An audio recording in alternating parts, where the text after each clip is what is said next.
It's going to be so good. I can't wait. Yeah, I know. Oh, dear. This is a strange form of masochism. It's been a while since we covered her, so let's get going.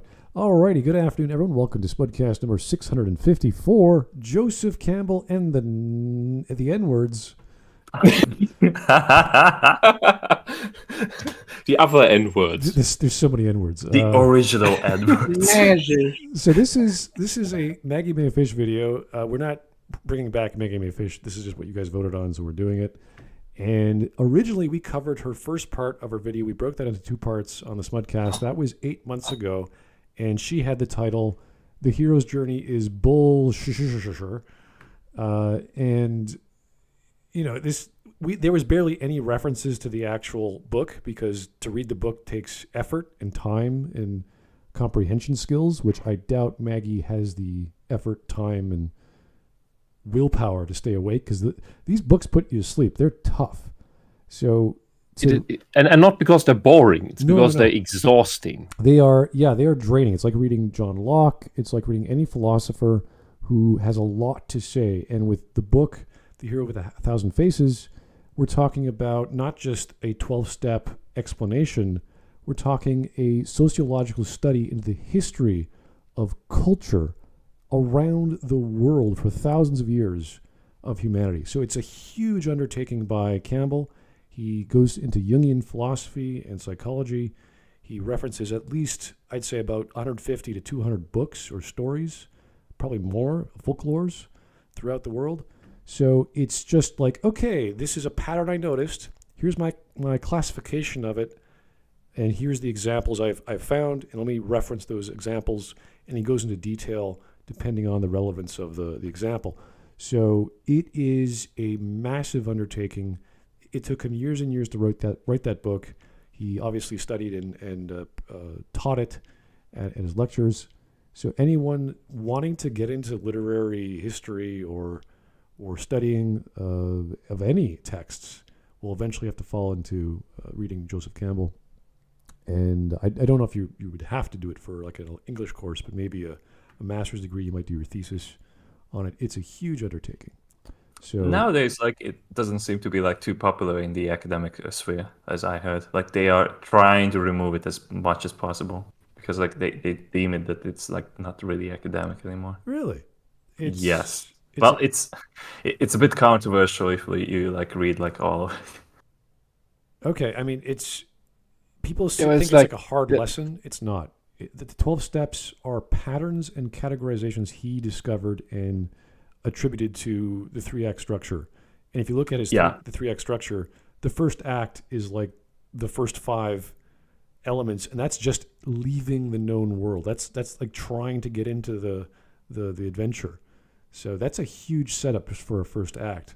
But that's not how you write stories. You can use it as a basis for writing a story, but it's not some hard rule. And this is what people think the monomyth or the Hero with 1,000 Faces book is all about, this hard rule of how to write a hero's journey or any journey. It's like, no, this is just the patterns that Campbell observed throughout history. So yeah, and most stories only go through certain bits and pieces of it. Yeah, it's like going to dinner. You got 4-course meal, you got your appetizer, your entree, your contorni or your salad, and your dessert. Most people don't even get through 2. They just have 1 or 2, and that's about it. So it's the same concept. It's maybe you're really hungry. Maybe you want to read War and Peace. Maybe you want to read a short story that's 20 pages long. But you can still structure the concept of a world that's known, a world that's unknown, full of adventure, and then you return back to the world of originality with some great change. And this is the concept that we talk about with character development. And if you look at the monomyth, you go to, I don't know, it must be like right near the end where the climax is, like 11 or 12. I can't remember the exact number because there's so many versions of the climax and what it means, but it's always right near the end. And that is what you need in all of your stories, whether you're talking about a short story, a big story, a novella, something in between. There's always that moment of realization. And that's where the learning takes place. That's where the character changes. They make a choice. They open their eyes and they go a different path. that is. I think Hollywood switched that out just for the big explosion at the end. Oh yeah, it's always to defeat the bad guy, and that requires some acrobatics and a bomb. Yeah, but there's no learning, there's no epiphany. There's just we need a big explosion at the end. Yeah. Nobody learned anything. Yeah, we'll get Tony Stark. We'll do the snap instead, or whatever. Yeah. So that is the thing that we're missing, I would say, from a lot of modern stories. And you guys, I could write a short story in about 10 minutes with that basic pattern, and you'll say, "Wow, that's a good framework to base any story, any setting, any genre." So Joseph Campbell did us a wonderful service. If we want to go through it and follow it exactly, you don't have to. Writing is a laborious, time-consuming process. You have to do it from passion and usually from examples. So if you're living in a war-torn world, you want to tell a story not from literal. You're not telling a nonfiction book. You want a personal, a dramatic idea that hurts you, and that you have to put it down to paper so you can express it in a special way. This happens to a lot of people in all kinds of parts of the world. I've read a bunch of those stories from you guys sending me over the years of terrorism and versions of stuff of wars that happened in Europe, on your perspective on that. So this is a normal thing for people to write down their hardships and express them in a fabulous format, and using a hero to overcome that is totally normal. And we might think that's a childish idea. You're the Superman who can come into this world and solve all the problems, but you realize that's not how you tell stories well. That's not how you... Oh, no, it's just the same as the guy who falsely, like most people, falsely gets thrown into the gulag and doesn't break, doesn't succumb to the brainwashing, but just somehow makes it through. And that story represents how he did that. Yeah, exactly. So we like those hero stories. That's how we deal with those personal issues that we went through that we can't express in any other way. And that's why people, at least for me, I don't know about you guys, but I love writing those stories down, even if they're anecdotes of, wow, that was a weird, angry lady I just met the other day. What was that about? And I sort of think it over and go, okay, I could probably express that in a creative way. And I could write a poem. I could write a short story. I could just list the things that happened because I was not expecting that in my life. So that's how I deal with various conflicts in my life. I write it down. I get it over with. And right now I'm always writing. So it doesn't matter whether I'm writing a fictional story or I'm promoting a product. That's generally the right way to deal with something. Writing it down makes you process it because you are, for once, articulating it. When you just think about it, you're not articulating it the same weight in the same depth as when you're writing it down. And that is an even deeper process when you write it by hand instead of just typing on a keyboard. And it doesn't have to be a story. It could be a plan for a workout routine, for a diet, for whatever it is you're trying to do. Write it all down. Figure that out. Figure out what you want to achieve and stick to that plan of whether it's a diet, whether it's a sleep schedule, whether it's writing schedule. Yeah. That's the thing. Writing it down is less about having the paper. It's more about having processed the thought that it is in writing. Right. And there's two ways of doing that. There's the actual planning stage where you just plan everything out until you're red in the face. It's like, okay, let me write. And the opposite direction is people just want to write. They just write stuff out, get it off their chest, and then they come back to it later, hopefully, and edit it and make it look good. So whatever step you take, whatever process, whatever angle you start, that is a healthy action to begin. And that's how games are made. That's how paintings begin. That's how stories start. It's all the creative process in changing yourself. And we have that to Joseph Campbell and Jung and a few other guys throughout history who figured this stuff out. Anyway, let's get on with it. This is Maggie May Fish. One more thing I would add to this, because Mark mentioned a very interesting thing. Oh. Because I cannot imagine any honest academic arguments to fade out Joseph Campbell's work and the hero's journey specifically as a pattern, because any alternative models that have been proposed are just either imitations of it or junk. Yeah, and completely, yeah. And the only reason I can see to fade this out is the same reason why university libraries are taking out George Orwell's writings, as has happened in German universities by now. Well, the worst case is like when they don't take it out, instead they edit the original Orwell. That happens as well, which is just replaced. Yeah, which is surprisingly, well, you could say ironic, but if you read Orwell, you know that that's the very intent of the activism. Rewrite everything. Very Orwellian, yeah.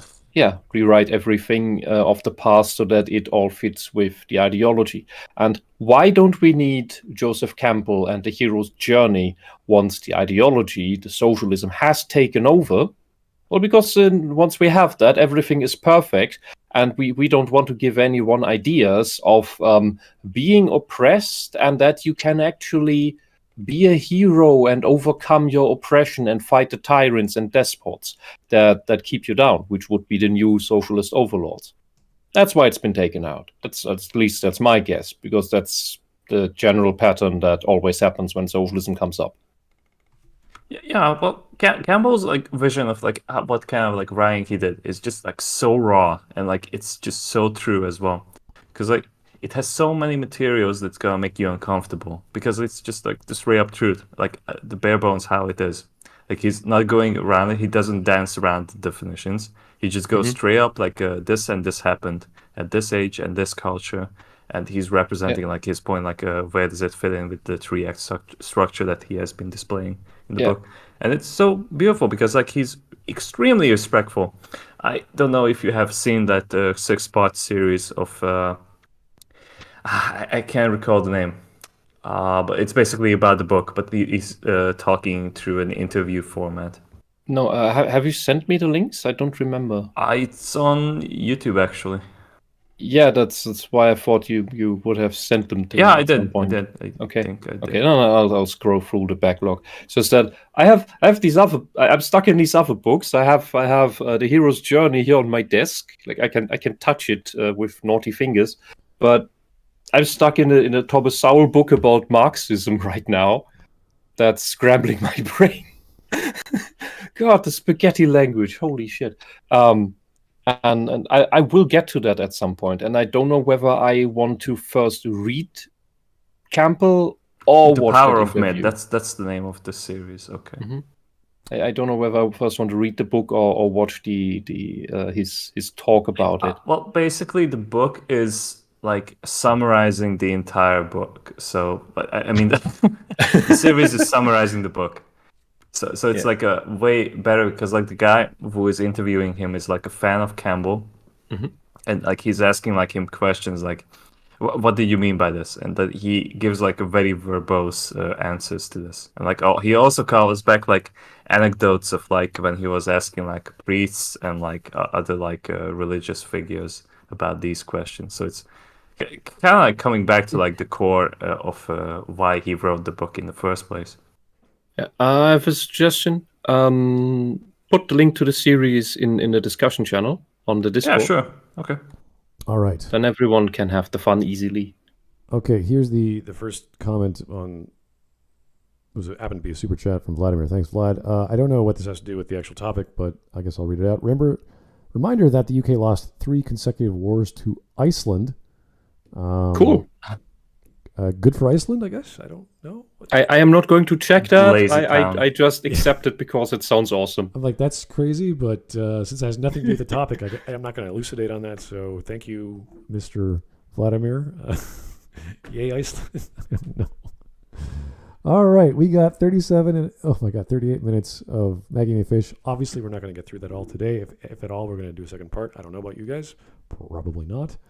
But I don't remember exactly what she was talking about outside of her meanderings being pretty much non-referential to Joseph Campbell. And obviously she changed the topics to focus on the N-words. So let's see what she has to say. Hopefully this won't devolve into nonsense, but you never know with Maggie May. Here we go.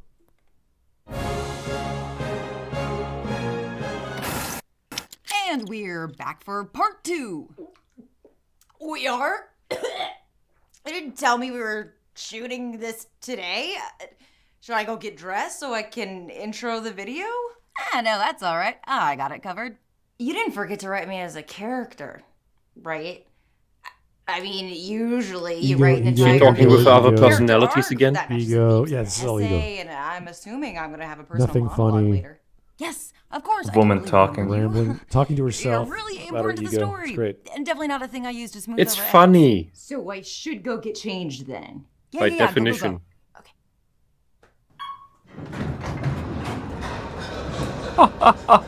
Wait, there's an elevator in heaven? Yes, just like in The Simpsons.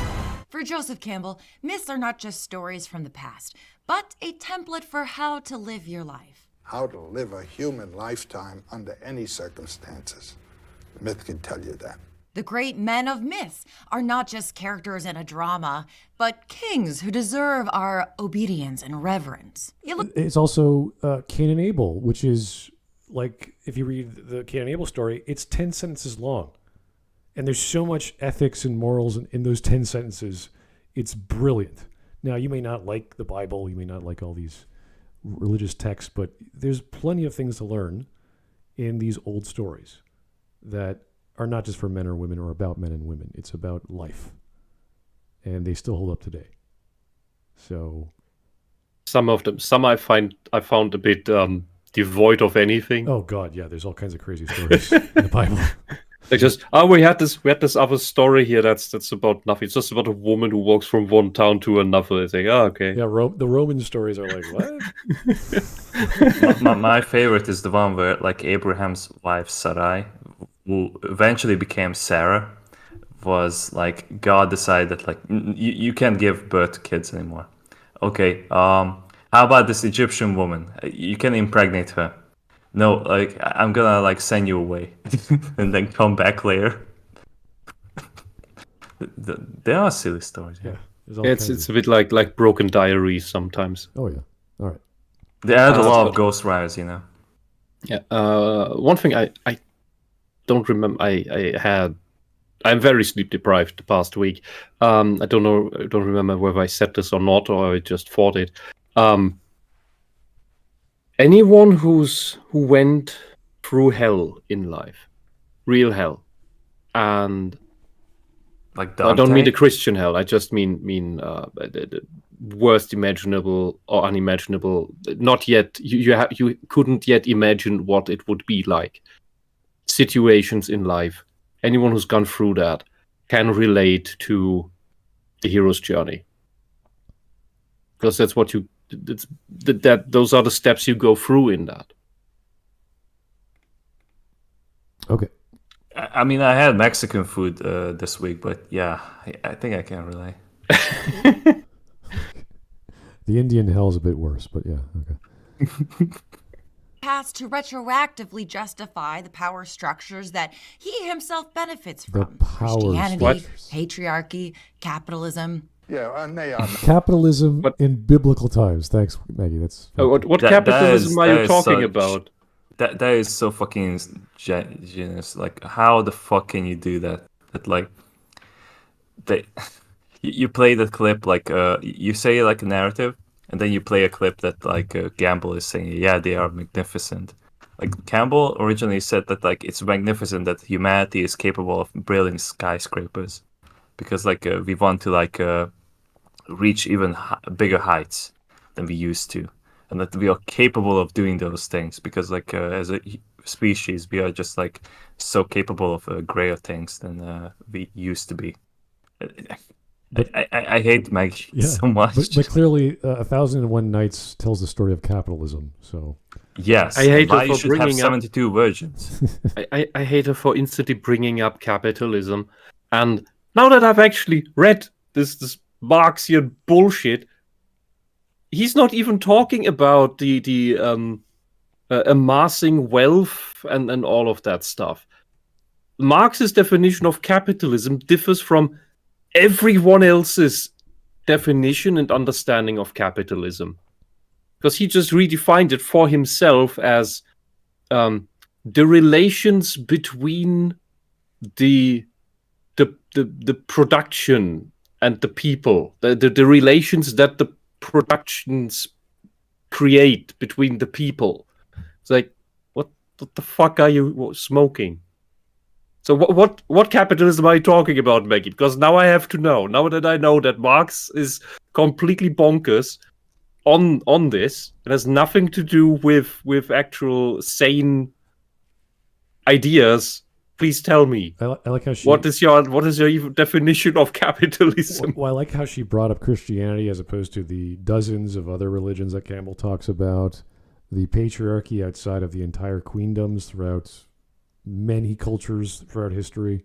It's all about Christianity or the Catholics, patriarchy or just old men, and money and whatever her definition of capitalism is. Like, it's just whatever she thinks is bad. Which I think capitalism in her eyes is just other people have more money than her, and that's bad. But it's always about... They are not sharing it with me. Like, of all the things that Campbell references, she zeroes in on these three, and I'm like, where is that in the book? Like, where... It has nothing to do. Capitalism has nothing to do with any of this. Also, like Campbell has like touched upon like some matriarchal stories as well. It's not all about the patriarchy. Like, Campbell is putting a lot of focus that like both men and women have to go through like some kind of journey, but it's just like so much more prominent for men to go through the hero's journey. This fucking bitch didn't even read the book. If she did, of course not. It's too difficult. If she well, there's that. There's the learning curve. There's the time to take to actually read it, and then you have to understand it. Oh, absolutely, yeah. And then the actual references that she says, oh, this is interesting. He references Nazism, and you're like, okay, great, thanks, Maggie. That's a good point because he's talking about the thing you're talking about. What does it mean? And then she'd have to actually explain it in a way that makes sense, that she can understand and we can understand. Because I don't think even if he were to reference like World War II or World War I or whatever, that it would actually equate to him being into Nazism or into some sort of totalitarian concepts or whatever. It's just like, Maggie, maybe if you read those things and you found them, then you could talk about them. This is just you talking about random crap, which has nothing to do with Campbell. But the hero's journey implies that you have to go through shit and then you have to actually put effort into getting out of it. Yes, the scrawny white male has to overcome his weakness to fight the big bad evil empire and become a buff virile dude. But that's not what Maggie wants. First off, she doesn't. So we don't know whether Maggie wants to be a buff virile dude, but we can see that she doesn't want to put in the effort of improvement because that's hard work. But furthermore, why would she need to do that? Maggie is perfect. If you are perfect, you don't need to. You don't have any flaws to overcome. Narcissists cannot go through the hero's journey. They are mentally prevented from doing so. All right. That only happens if they are thrown in the deepest depths of hell, and then they either perish or they overcome their narcissism. Then they have a hero's journey. Okay. That's a bad thing because Joseph Campbell doesn't know what he's talking about. All right. Here we go. Despite knowing that these very structures eradicated any alternative ideas of heroism or how to organize society. Like what? It's just a book, I can hear you. So organized society. That has nothing. The hero's journey has nothing to do with organizing society. How does Christianity, the patriarchy, and capitalism eradicate other forms of storytelling? What is she? Is she implying that like the people read Campbell at the time and then they got influenced by that? If you read Campbell and maybe you only got like 10% out of the book because it's really hard to read, and you wrote a story, you would probably write a better story.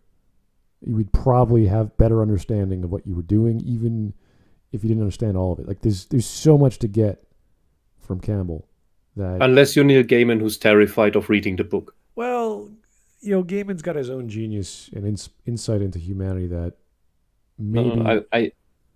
I know I tell this story every time this comes up. I know, because he doesn't like structures and patterns and all that other stuff, but he knows they're there because he knows he does it. Really afraid that like he would recognize that like he was doing that whole time.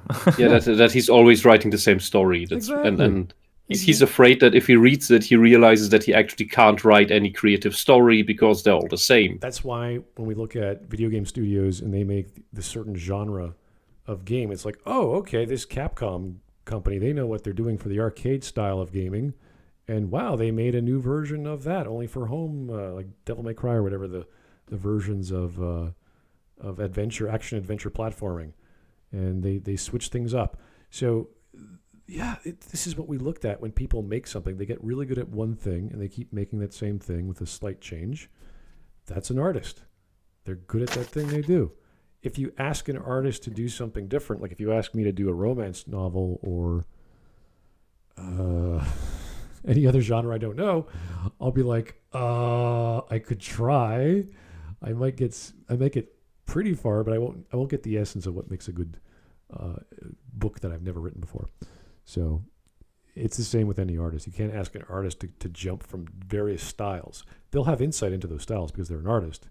But I'll see like the realistic painters. They can go into all kinds of different styles because they have a classical understanding of visual art as opposed to people just doing their own comic book style or Impressionism. Cubism is a bit more technical, but it's also very specific in a certain style. So there's all different kinds of styles out there that once you become specialized, like this is what you're good at. You wouldn't expect them to do other things like multi-genre books or anything like that. And dear reader, I wish it were just a book.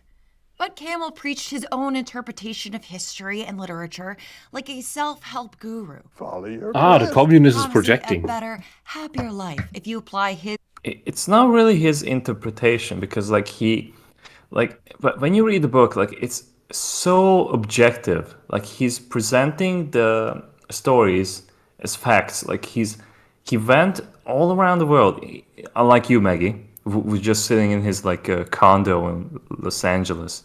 I don't fucking know where. And like he researched these places himself. Like he risked his life to go through and research this thing like a real person should. And he made his conclusions. And like he was presenting these stories the way they were told to him by the people who cherished those mythologies and stories for centuries or even thousands of years to be exact. So just implying that like it's all his vision, not really. Like he made the conclusion that like this is probably like the hero's journey because like all these stories essentially touch upon like a very human factor into these. That like despite like the geological location that we have and like the separation of cultures, these things just happen to these people despite like that we don't know each other. It's just like going back to this 3-act structure. Yeah.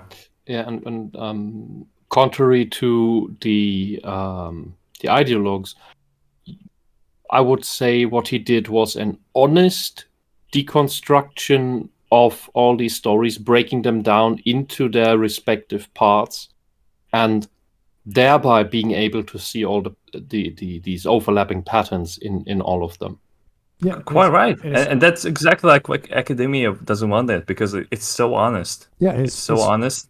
It's not just Campbell. Like, Campbell is one of many guys. I always bring up John Truby and how he broke apart the concepts of storytelling or the story as a whole. And he talks about also an excellent story, right? Yeah. Yeah, and he talks about Marvel movies. He talks about all these various styles of storytelling. Of course, Peterson did his Maps of Meaning, his first book. But Campbell wrote a bunch of other books on the same topic. So it wasn't just like this one 20-year-long experience. Like as he was doing all these travels and teaching and lecturing, he was writing other books, and they all sort of combine into this concept of what he was seeing. And then he studied psychology and got more understanding of Jung and all the that could be interpreted for sure. If you want to talk about Jung, that's no problem there. So I have nothing wrong with reading these other books of other people that have different understandings, but all the observations are the same. All the understandings of Jung are not some dream sequence to be interpreted. It's like the actual content of the dream has these versions of the the human soul, if you will, that are all the same in every culture. It's not this interpretive, well, because we have Nancy, the Spider King god in South Africa, therefore there's also one in India with Indra. It's like, well, maybe not, but there's always some dark version of humanity represented in the pantheon of gods of some culture, and there's all these stories surrounding that, and that could represent many things to many times in history. So, and this is not some once we figured it out, oh, we got it. This is humanity. We got it done. It's like, no, this is an ongoing quest to understand ourselves, and maybe there's another hero's journey out there format that involves growth. Because once we stop growing, once humanity is which is, you can't even perceive that in the future, once we stop changing, we get this immaculate version of ourselves that is in constant flux. We can just become whatever we want tomorrow. It's like, let's study science, let's study, I don't know, weightlifting, let's study interior design, and we just do that on a flip of a switch, like we're plugged into the matrix, where change is not hard. Maybe there will be a new humanity that will emerge where we don't have to suffer and deal with our subconscious so much. So that would be interesting to discover, and we're just keep getting closer and closer as we develop more. And if we don't study these things, if we don't have a sociological understanding of history, we're just wiping away all this culture and all these stories and all this music that means nothing. Yeah, but we won't get that right, because sociology is full of socialists that just see everything through their lens and try to put that lens onto all of us. Now we get that problem. Well, it probably originated in the 70s, and then later on it blew. 60s. 60s, yeah. It kept going throughout the university systems as the decades went on. But all the sociologists that I attended, like for my lectures, they had a very specific, clear study. Some of them did children in Africa, the tribes. Some did Native American tribes. Some of them did Inca. There was all kinds of look at ancient cultures and their stories and their practices and what they meant. There was always something about the family, a hierarchy of protection, of fertility, fidelity, all these good things that pretty much every culture has. Oh, yeah. And the one right thing, because we're talking with Maggie, so we are inevitably talking about the socialism. The one thing that Marx and Engels had observed correctly is, and that was a new idea at the time, is that what creates a new era of humanity and a new social cohesion of how humanity organizes is less the great men of history, but more so, and the wars and how the nations change, but more so when a new technology emerges, then humanity organizes around that in a new fashion, because it changes the way, in his case, he focuses on production. If it changes how you produce things, then of course how the work organizes around that is different, and then he extrapolated from that just into completely bonkers directions, where we could say an actual new technology emerged that we couldn't predict and that has brought a new era is social media, because no science fiction could predict that. And now we're dealing with the fallout of that, because when you get a new technology, first off, we get the benefits of it, but we also get all the horrible stuff with it. Just like in World War I, when there was all this completely new war technology that turned this into a very different war from any war before it, where people went cheering into war like they often did before, like for glory and all this other stuff, and came out with let's never have war ever again, because this was just shit. It does like the invention of mustard gas, a great weapon of war, but also completely detrimental because you can't control it. And I'd say social media is very much like that. I will bring up the one thing that was Jason Scott Card, the guy who did Ender's Game. Yeah. he predicted Usenet back in the 90s. when it came out in the 90s, I was like, hey, that's... Wait. No. In the 90s, we had Usenet. That's what I mean. He wrote... He couldn't predict it because the 90s already had Usenet. No, he wrote the book in like the 70s or 80s, Ender's Game. Ah, okay. And the problem was that it took over the world, meaning the philosophical debate between the brother and the sister, which they made up as these two old geezers arguing, or whatever they made themselves out to be, because it was just all a bunch of people online, right?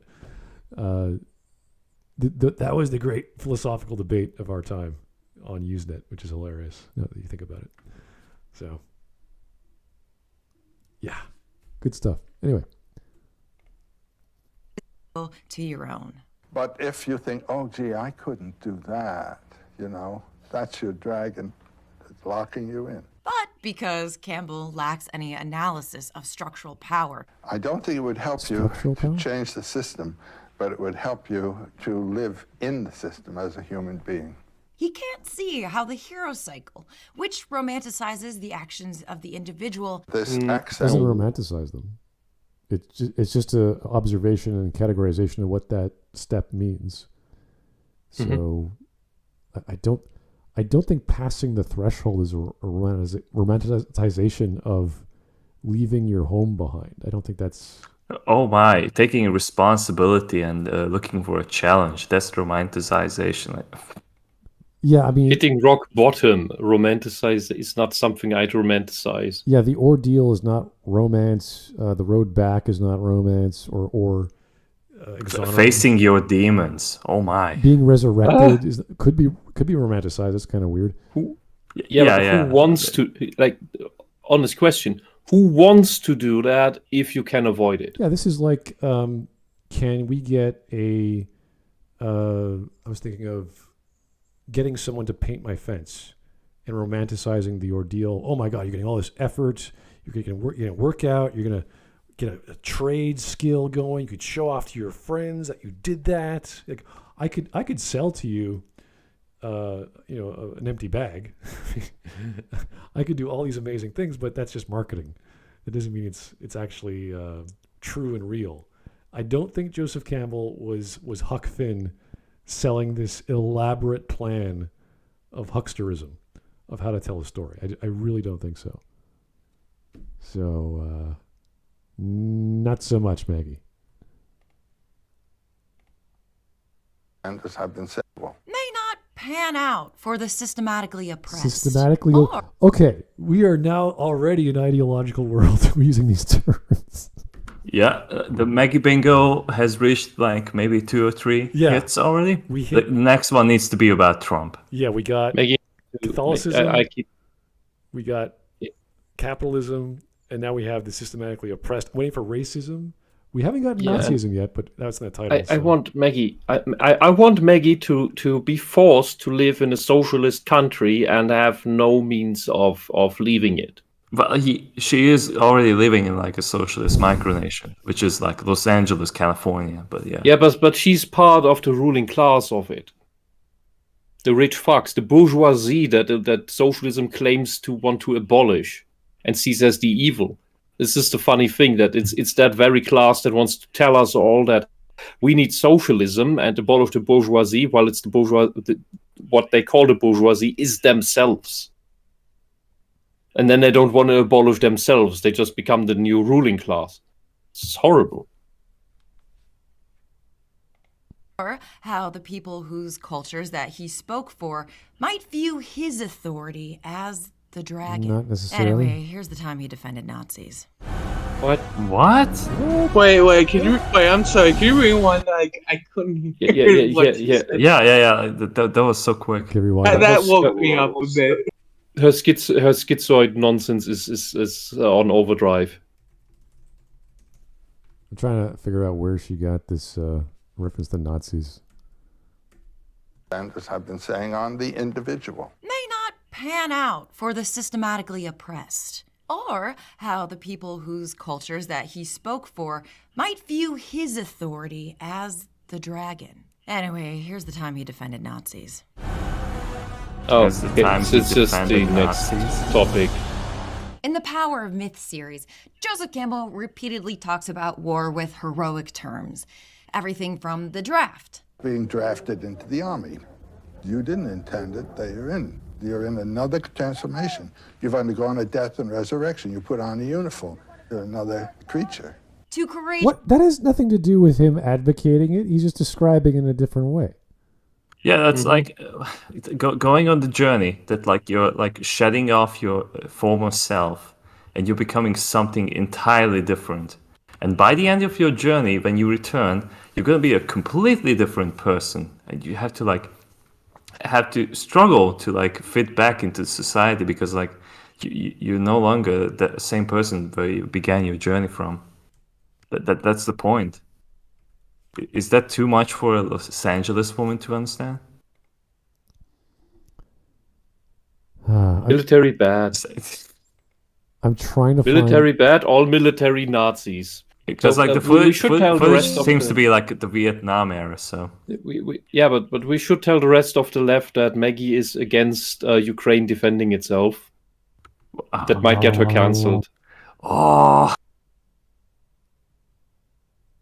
I'm trying to find any connection between totalitarianism, Nazism, dictatorships, and Joseph Campbell, and I cannot do it.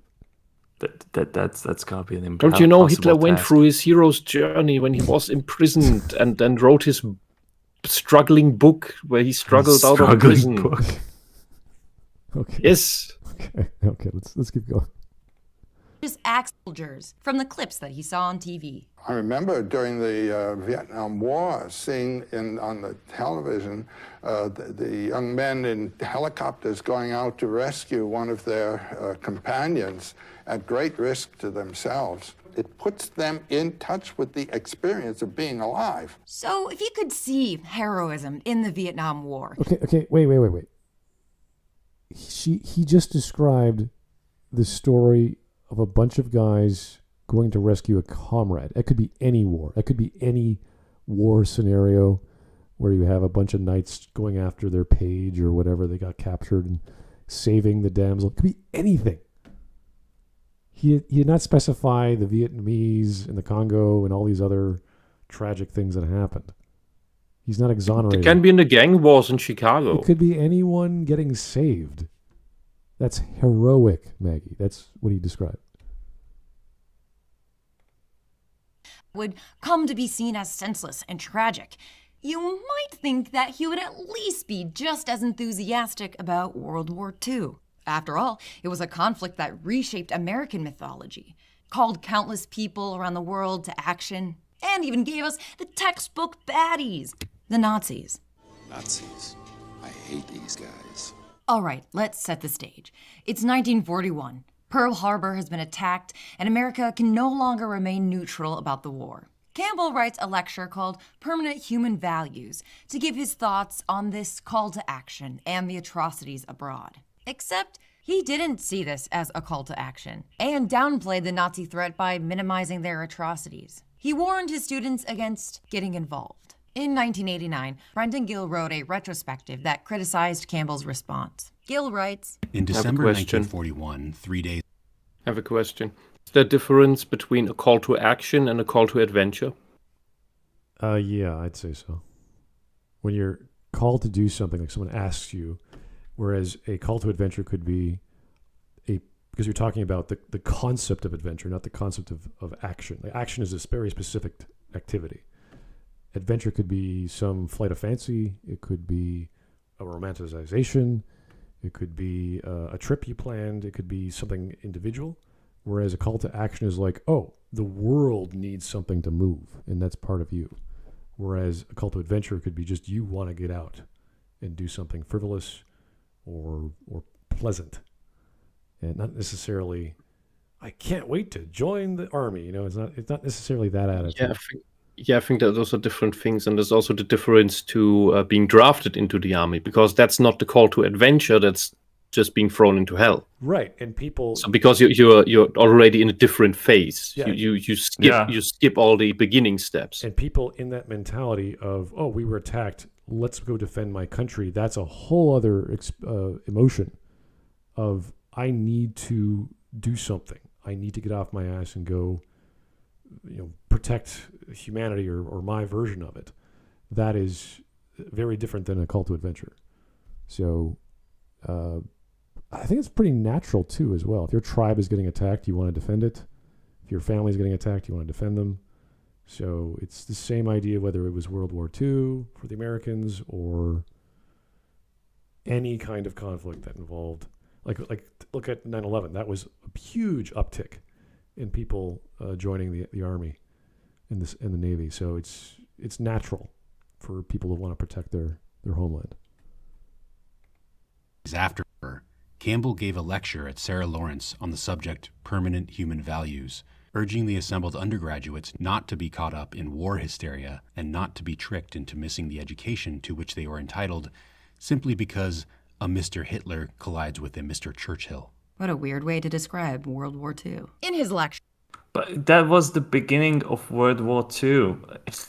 She's applying her post-war knowledge. Most people had no fucking idea like what was happening, and like what I'm guessing is that Maggie is suggesting that like everyone knew that like they had the concentration camps and like they were doing this and that. No, like not even Germans were aware like what the fuck was happening there.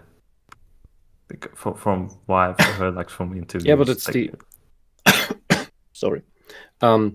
It's the same problem you have in your role-playing group when you play Dungeons and Dragons or whatnot, and you have a player who is incapable of drawing a line between the knowledge of the character he or she is playing and his or her own knowledge, which is of course way more than the characters, because the character has a very limited view of the world, doesn't know everything about the world he's grown up in, because you don't have inherent knowledge of the world.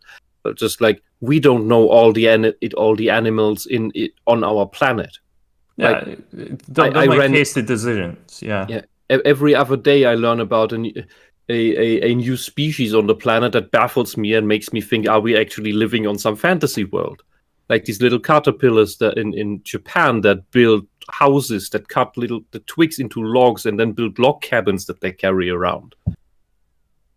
Like absolutely mind-blowing.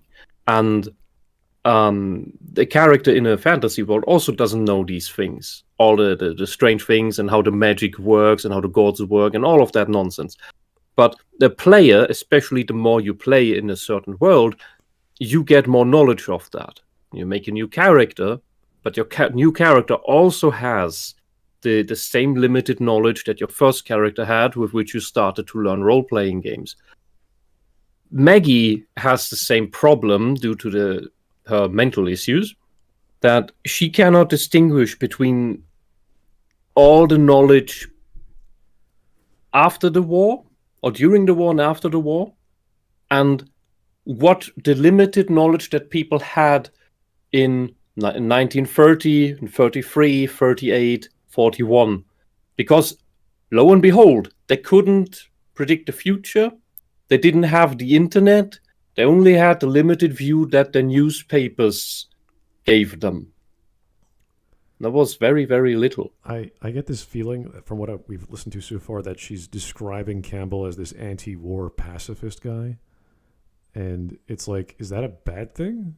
Is that really a bad thing in regards to? Well, in the eyes of Maggie, because like Campbell is not supporting the efforts against Nazism, it's awful.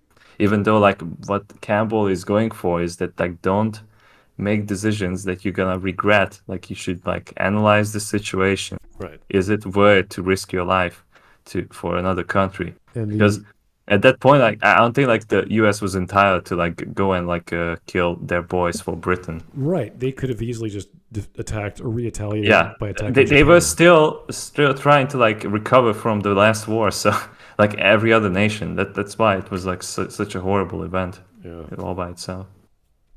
Okay, well, I'm really curious where she's going with this. I'm like, it doesn't sound like she's attacking him as a warmonger. Quite the opposite. It's gonna get worse, probably. Sure. Interestingly, Campbell didn't see this war as a heroic call to action. Okay, there's again reality, fiction, two different things, Maggie. Instead, This is like when the U.S. didn't like really want to send anyone just yet. Like when did Pearl Harbor happen? Wasn't it Was it in 41? I don't recall. Because like the supposed article happened in 41. I'm gonna look up when Pearl Harbor.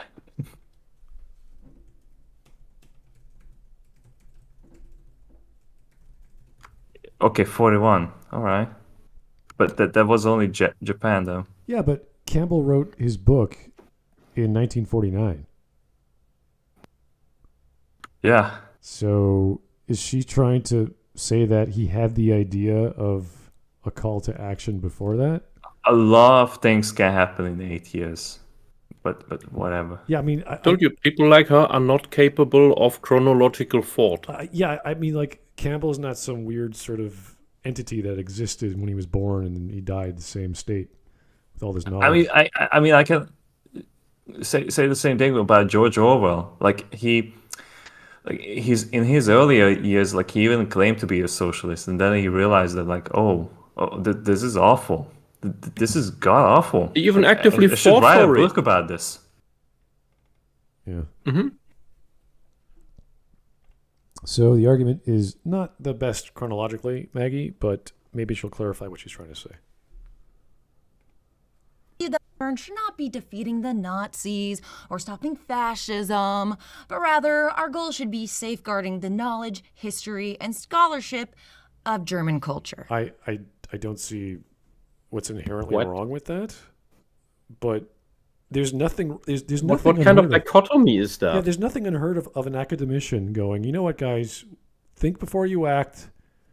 Try not to get yourself killed. Try not to kill others unless you really believe in what you're doing, and let's preserve the people we're trying to save or hurt. Okay, defeating the enemy does not mean killing the German opposition. It just means stopping the enemy from continuing their war. Oh, no, Maggie is of the anti-German type that thinks the only just thing to do is to eradicate all things German, all German culture, all German language, every German that was gene, I guess. Yeah, that was the exact opposite reaction I thought she would have had, because I thought she would have come out as, oh, well, Campbell's just as bad as the Nazis. He wants to kill them all. And she's like, no, we should kill them all. Like, what? Not just kill them all, but everything related to German by the Cooties game. Yeah, thanks, Maggie. You're a genocidal asshole. Go away. It kind of plays into like the kind of people that were advocating that like, well, we should ban Tchaikovsky and like all those other like Russian authors because like Russia is doing like whatever in Ukraine. Oh yeah. It's just exactly like playing into that same shit as well. This is crazy. I mean, because like this quote is more. At least I see it as like a way that like, probably because of the pressure of the war and all those things, like people were like trying to like disregard like anything that Germans had anything to do with in their advancements. Yeah, her logic is that we should ban the works of Alexander Solzhenitsyn because the Soviet Union did bad things. Yeah. Maybe this You're is dumb, Maggie. Why not? Maybe this is an American thing. It's like, well, of course you attack the Nazis after Pearl Harbor. It's like, really? Okay. How about attacking the Japanese because they attacked you? Wouldn't that make more sense? I mean, it is an American thing because like they had like a very big minority of German speakers in the U.S. and then like all of a sudden it just like vanished because like they had to like force them to like all speak English, and they had like the idea that like if we let them to like have these like German communities, then they might like be going Nazis as well. Like what the fuck? Okay, well, I was not expecting this pro-war attitude from Maggie, considering she was attacking Joseph Campbell regarding the war. But it turns out Joseph Campbell wants to preserve the German people. Oh, no, it's just in her mind. So she's, I will say this blatantly, she is a narcissist. That's why she can't think chronologically. That's why she can't put herself into another see things from another perspective, a limited perspective, or more limited than hers, and it's why she has this black and white thinking, where there's a people that is ultimately bad, and therefore all the people need to suffer for the actions of a few. Reminder: the Nazis were democratically elected, then solidified their power structure, and the rest of the Germans then, had to do as they were told under gunpoint. And Maggie wants to eradicate all things German, including those people held at gunpoint, because they were held at gunpoint. Thank you, Maggie. You're horrible. Yeah, as much as I'm not a fan of, what was this, München beer? I can't remember the name of this beer. München beer? Well, the HB logo. I think it's, what the hell is it called? I know I've had it before. I wasn't impressed. It's Hofbräu. It's Hofbräu. There you go. Anyway. Hofbräu. Yeah, I wouldn't want it destroyed. Let alone the pretty ladies that are carrying it. So, anyway. Therefore, that any serious student of history or science who permits the passions of this hour to turn her away from German is a fool. Yeah.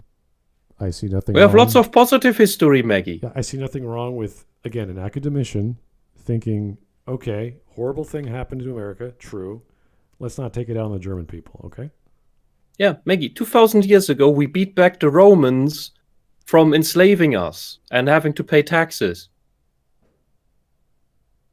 Leftist historians, by the way, complain about that and say, oh, it would have been better had the Germans been civilized by the Romans. Then we wouldn't have a cultural rift in Europe, and World War II and Hitler would never have happened somehow. And there's 2,000 years later. It's completely insane. There's always someone outcrying whenever America goes to war, when anyone goes to war. It's like, why are we going to war? This war is bad. Why are we doing this, guys?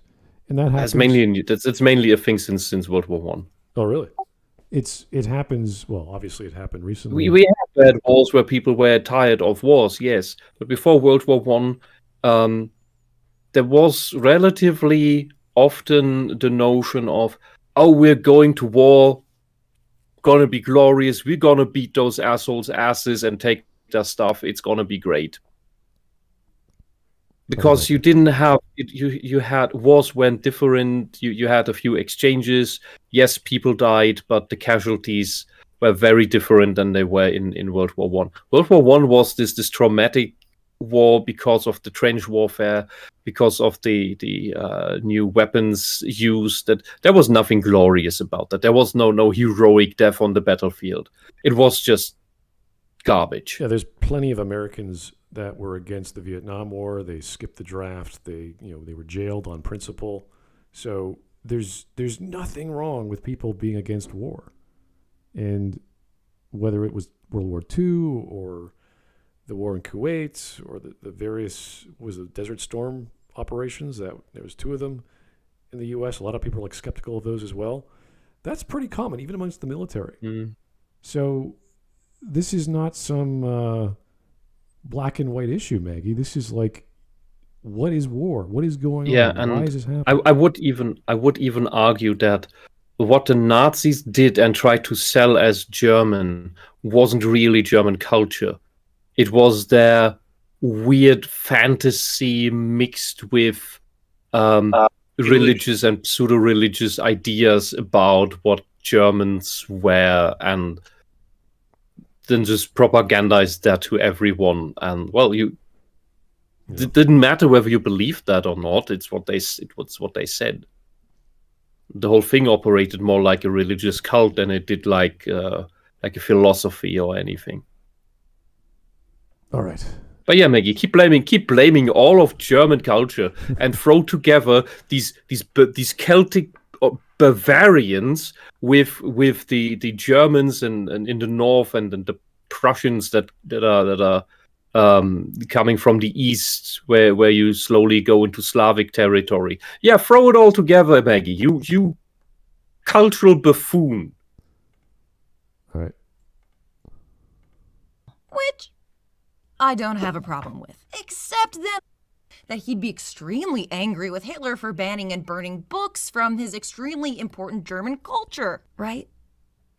Wrong. In the very same lecture, where he says that preserving German culture is more important than defeating Nazis, he also dismisses concerns about Nazis destroying German culture, saying that anyone who criticizes the censorship is merely snorting through one nostril about the book burnings in Germany. Now, many of you want more probably know context that for Germany that. didn't just burn any old random books. They selected the books that they considered subversive and threatening to their power. One of their very first targets was the raid on the library at the Berlin Institute of Sexual Sciences in May 1933. The institute was a world leader in research on human sexuality and a vocal proponent of the global decriminalization of homosexuality. Founded by Magnus Hirschfeld, who himself was a gay Jewish man. The Nazis stole and burned not just over that. 20,000 books, all of which were irreplaceable research on the queer, gay, and transgender experience, as well as that's years based. of medical records. How many bingos? Yeah, do but you- what does that have to do, Maggie? What does that have to do with German culture? How did we get here? Maggie, that is not German culture. That is specific research by a Jewish man that the Nazis had. Like you listed 4 things that Nazis inherently hate and blame for the downfall of humanity, with none of which have anything to do with German culture. The only connection you can make with German culture is that, science. Germans like science and inventing things and being accurate about things. Stroheim. And the political power that be at the time did not like this one institute and just burned its records, which happens to be about sexuality, which is like, okay, that's weird, but the Nazis did have a problem with the depravity of 1920s Berlin a lot, and basically ran on a moral crusade against that.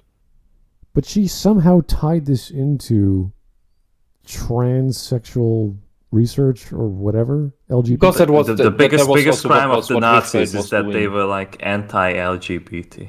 It's like, which wow. which wasn't even a denomination of any. Yeah, but no. Hirschfeld was researching transsexuality, not transgenderism. Gender was not a term yet. That was invented by a pedophile several decades later. So we don't know what Hirschfeld actually figured out because the bloody idiot didn't keep any copies anywhere. Well, they were all burned away. Ah, For better or worse. yeah, we don't know. Yeah. Okay. Maybe it was all balloony.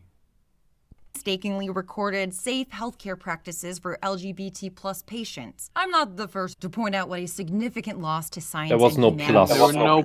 had the Nazis not targeted the Institute in an effort to synchronize culture to their ideology. Who knows what kind of strides we would have made toward Maggie, that's the same thing that your socialist pro-LGBT people are doing right now in Canada, in the United States, and with a recent case just the other day here in Germany, in Bremerhaven, the probably autistic, maybe ADHD child of a Muslim, hard Muslim, like very full covered family was Desert taken people, away. yeah.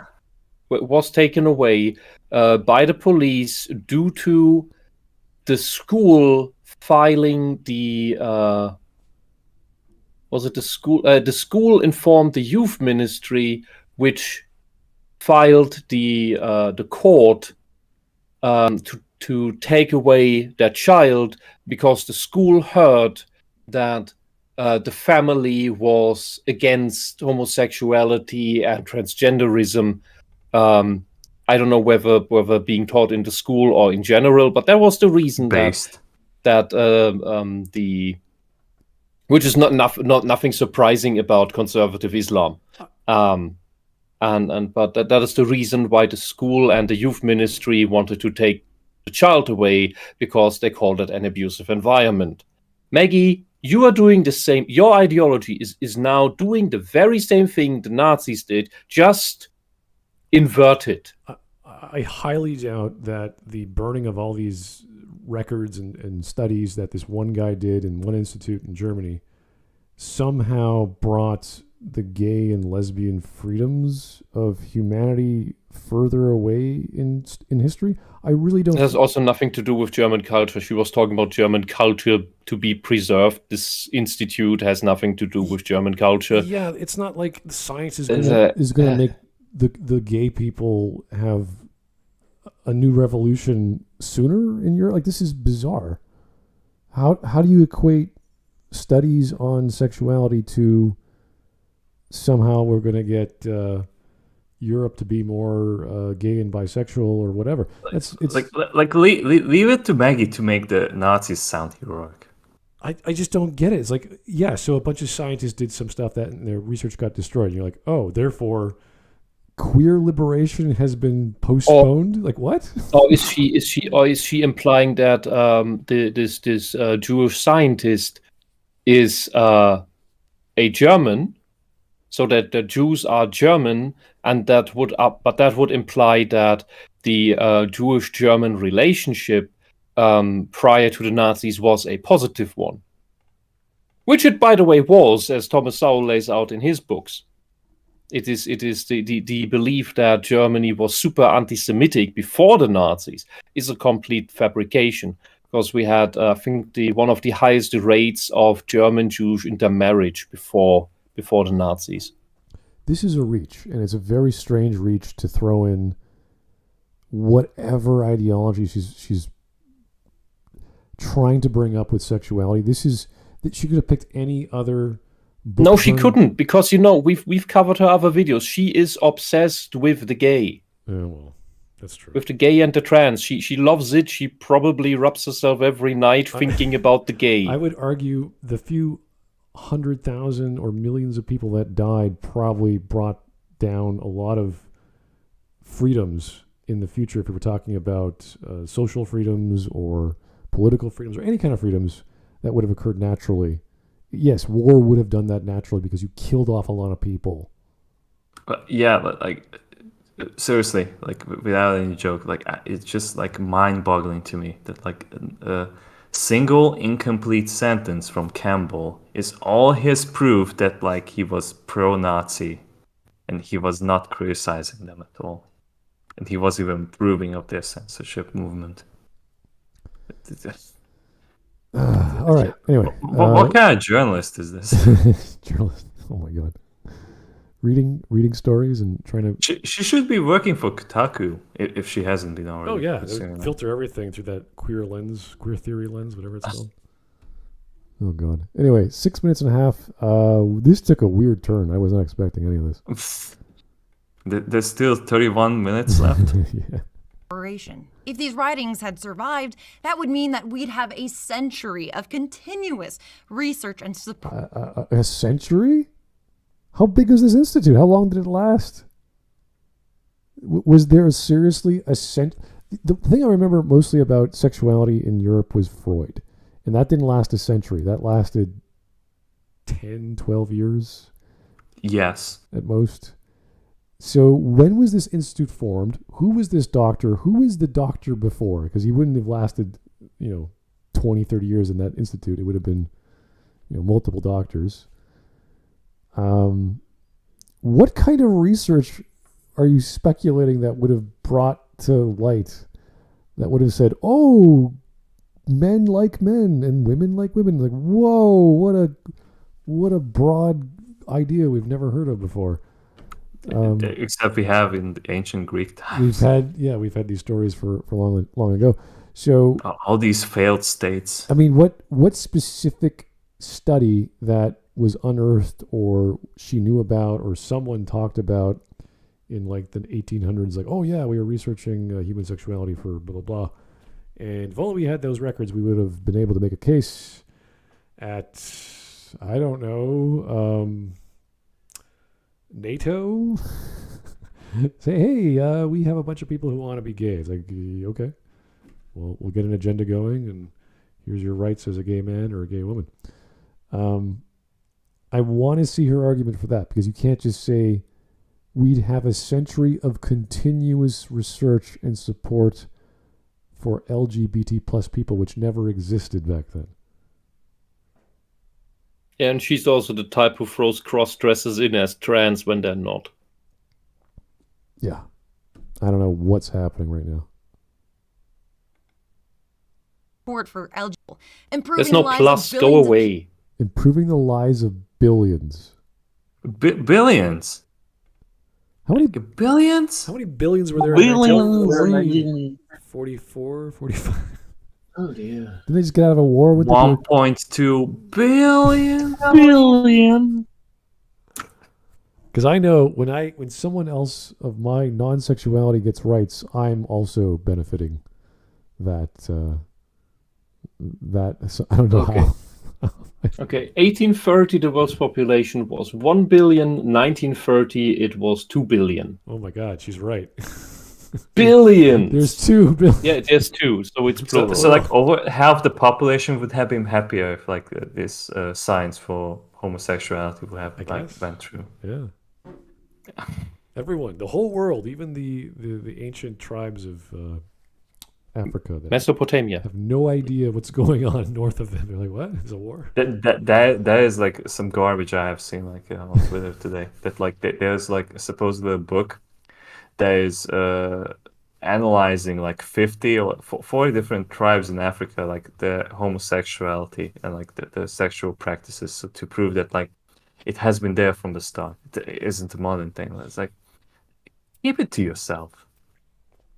I want to know. There are 50 tribes in Africa? I thought Africa was all one people. Oh yeah. It is a person, yeah. I am the Africa. I want to know what these benefits are that she's so excited over that have been in research for 100 years. That suddenly, if they came to light, everyone's lives would be better. Oh my God, I'm gay. Oh my God, you're gay? Oh, that makes me good because I know that you have laws to help you be gay. Like what? So I can have even more women. Wow. I don't know. What? So I don't know. Like what is the end game for this? Well, the UN is trying to decriminalize, to do the same that California did a couple of years ago, and decriminalize the deliberate and secretive spread of HIV, because that is otherwise would be impeding on your bodily autonomy as the spreader. Oh, really? Oh, yes. Fun. Oh God, let's not get into that. Anyway, 7 minutes in, she is already in La La Land. people.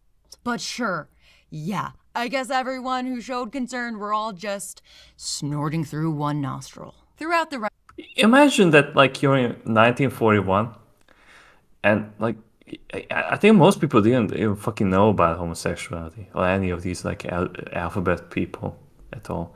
And like this is should be like people didn't know about Joseph Campbell's biggest concern. Like this gay Jewish man's research has been demolished. What am I gonna do? Should I feel concerned? Cultures did know about homosexuality and they tended to look down on it. Yeah, I mean that was like the norm like 20 years ago. Yeah, because it spreads disease. Simply, it's diseases. Also, it's like considered degenerate. Like, I'm sorry, but like that's like the normal view of like what you have here. But like, I'm still like tolerant. But it's just that is like how people viewed it at the time. Like it was just not accepted at all, not even tolerated. Yeah, we have to really read that essay or whatever he wrote to grasp what she's saying. And this is on permanent human values. And it's so weird. Like I'm sure there's even people who saw this claim that he's like a racist or anti-Semitic or whatever the case may be. And you would just have to read what he wrote and go, oh, yeah, no, he's defending the German people. Like this is all he's saying. He doesn't. Maybe like Maggie's biggest concern is that like Campbell doesn't directly hate people. Like that is like something that you can take away from the Hero with 1,000 Faces as well. Like he's incredibly respectful like to all those people, despite like the crimes that like, you're supposed to like despise in them. Like he never looks down on anyone. He treats everyone equally, respectfully, and that was like so wonderful about him. Like he's got like a talk about the same level of enthusiasm about the Catholic stories that like he went through during childhood, and then like the experience that he had there, to like the remote worlds that like he went through in East Asia. That's the kind of like dedication he had in life, and like he never displays like malice or like hatred. Like what Maggie is doing. Like in every single video, you can just sense that like, this person is not aligning entirely with my views. I'm gonna like despise this person. Like this is like sickening. Yeah, in case you haven't noticed, a lot of these really well-read academicians, they have very nuanced opinions and very unique ways of expressing themselves. And I hate when people say, "Oh, well, he's just quoting, 4 words. Therefore, he's a Nazi sympathizer." It's like, whoa, maybe you back it up there and read the whole essay he wrote or whatever the post was. You'd have a better understanding as opposed to cherry picking things out of context, which happens all the time with these people. And they do that with our Canadian professor, or no longer a professor. They're probably going to equate him to Campbell because Peterson to Campbell because he also read Young and likes Young. So it's almost the same treatment if you look at what they think of Peterson, because he's saying pretty much the same stuff Young was saying about the shadow selves, the archetypes, these patterns that are all throughout history. And of course, Maps of Meaning is a book in the realm of Hero with 1,000 Faces. Exactly. Yeah, it is. I wouldn't say it's about that, but it does follow the cultural patterns that he observed through a Jungian lens, as opposed to through a historical storytelling lens. So it's a lot more simplified if you want to talk about archetypes. But yeah, no, it's the same nonsense. I'd say if you want to hyper simplify the hero's journey, it is the journey from the immature child to the mature and responsible adult. Okay, 7 minutes in. We're gonna go for another 5 minutes. If she keeps talking about this weird and thing, and guess who doesn't want to grow up? Oh dear. Anyway. Rest of his lecture, Campbell argues that Americans should not judge Nazis that harshly because America was brutal in the past too. That art cannot be political, and accused anyone who wanted to stop Hitler of being egotistical because they were putting their desire ahead of permanent human values. Oh, and also he never says what but listen. Okay, I just pulled up the permanent human values. He does not mention the word Nazi once. Man, I wish people like Maggie were as harsh with Marx, because they can actually make these arguments. Maggie making up shit? No way. I had never seen that before. Yeah. She is the most genuine human being I could ever list. Seriously. Yeah.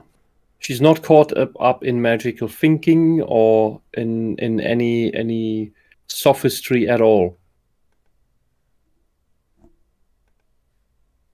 All right, here is a donation from the Copper Rail. Thank you, sir. $1.11. I wouldn't be surprised if Maggie got the idea for this video from seeing a clip of Deadliest Warrior, Nazi versus Viet Cong. That does not even make any sense. Let's face it, she would have done what Jane Fonda did, but would have taken pics of the corpses to brag about in the States. What the hell is a Nazi versus a Viet Cong? That sounds absolutely bizarre. I want a movie like that. The Nazi versus the Viet Cong. It's like one's a political party and the other one's Fageline, the revenge. No, you see one soldier, Zen's the trees! Dance the trees. We gotta use the tiger trank against that. Yeah. All right. Well, let's see how far we get with this rest of the video. Not actually here to retroactively humiliate Joseph Campbell Good about job. his Nazi sympathies. Yes, you are. That's what Because you're doing. he did that all himself while he was alive. No, he didn't. In a show of audacity that shocked even me, Campbell sent a copy of his lecture on permanent human values to the writer Thomas Mann. Mann was one of Campbell's literary heroes, next to only James Joyce. Campbell sent this speech, James Joyce, one of the greatest writers ever. Thanks, Maggie. in which he minimizes the danger of Nazis and book burnings, to a German novelist whose books were literally burned by Nazis. Mann also struggled with his own Could you name the person? sexuality in his life and writings. Probably read and he was some eventually without exiled from Germany knowing. for fear of being executed. And this is kind of a microcosm of what Joseph Campbell does. Here is someone with first-hand experience, one of Campbell's self-proclaimed heroes, who Joseph Campbell easily could have looked to as an authority on the effects of Nazi oppression. After reading the lecture, Mann wrote back to Campbell. It is strange you are a friend of my book. Thomas Mann wrote the Buddenbrooks, for example. You probably might have seen the movie. Anything else? What kind of books? More known? The Buddenbrooks. Hollywood made What a is movie that? about a family of merchants during the Hanse era. It's okay. The movie was. I'd say the movie was okay for an adaptation. Okay, I thought more people might have heard about that one at least. Yeah, I'm more like I'm interested. Like, what did Campbell say to this? Because like this is Yeah. proving that like Campbell was fucking oblivious to like what was actually happening in Germany. Because like the news that like what was happening there was not the same as what we know after World War II ended. It's a completely different picture of like what was happening there. Yeah, I just wanted some context on which books of his I knew. Yeah, it's still strange Sorry. that he's advocating distracted. for study and maintaining libraries and making sure scientists and historian works are preserved, as opposed to preaching that religion is in danger. All these other things that it's pretty clear what he's trying to say. He doesn't want to go to war, and he doesn't want to. He's a pacifist. Like, yeah, we don't want to hurt people. We just want to make sure we're okay. It's like, yeah, that's a good thing. I think America would have learned a little bit more if they did not do all the things they did, and probably gotten a lot less Americans killed. So I don't see a problem here. I am also skimming the article now, so if I'm missing something, correct me in the comments, please. But I just came across the line, translate in a second. Am Tag der Bücherverbrennung, am 10. Mai 1933, wurde Thomas Mann aus dem... We don't understand this language. Yes, I know. I need to go for it in my head once. All right. Ausgeschlossen. Seine Werke blieben von der You can do Bücherverbrennung verschont. Okay, Thomas Mann's works on the day of the book burning in 1933, his works were not burned on May 10th, 1933. Maggie's got this wrong. Maggie didn't do her homework. The books of his brother Heinrich and of his son Klaus were burned, however, but his weren't. Well, even if this is true, there's nothing says that Campbell knew about this or was aware of this at that time. So this could just be a normal correspondence saying, "Hey, dude, by the way, they're burning all those books you want to preserve." It's like, "Oh, I didn't know that." Anyway. Books, for according to your opinion, must have something to do with permanent human values. Now these books are forbidden in Germany and in all countries that Germany rules, and whoever reads them, or even should sell them, and whoever would so much as praise my name publicly, would be put into a concentration camp, and his teeth would be bashed in, and his kidneys split in two. You teach that we must not get upset about that. We must rather take care of the maintenance of permanent human values. Once again, this is strange. In the defining conflict of the 20th century, the conflict that rewrote American mythology, Campbell was completely blindsided. He told his own students to reject the call to action as the war broke out. Then he rejects advice from one of his heroes, his Obi-Wan Kenobi. According to Campbell's own ideas, these events should have spurred. This bitch is like skipping over that thing again. Like I was like curious, like legitimately, like what did Campbell reply to this? Because like it's certainly like there was a connection between the two, and like they were sending mails to each other. Like surely Campbell like understood like the situation after that. Yeah, and plus we already mentioned that the book came out 8 years later. Yeah, 8 years later. Then yeah. So how do you know these were his ideas at the time? Does he still hold that position? Yeah, and if they were, is that applicable to reality as well as story? Like, how do you make that jump, Maggie? That this is what I believe how a call to action is in a story, which is a very specific series of events to cause someone to say, "Oh, I should go do something," specific to their weaknesses and their desires and their plot. And then someone bombs, Pearl Harbor. Therefore, Americans should go enlist? Like, what is the connection there? This is strange. This is not someone banged your knee and you have a knee-jerk reaction, and therefore it's all natural. This is a political issue as opposed to a storytelling concept. What I'm hearing about these, permanent human values, is an appeal to higher ethics, higher morals that haven't been articulated yet. We get that later on after World War II in the Human Rights Charter, that you see in practice in what was mentioned before with the people who did not break in the gulags, equally in the Nazi camps, because they kept their values throughout this entire ordeal. They retained their humanity. And that is very difficult when you are faced with the threat of death of yourself and everyone you hold dear. But that is what he's appealing. However, he's of course in a talking from a very safe position, while Thomas Mann is in the middle of the firestorm, so to say. Yeah, I actually found the correspondence. If you want me to read it. This is the reply to Thomas Mann.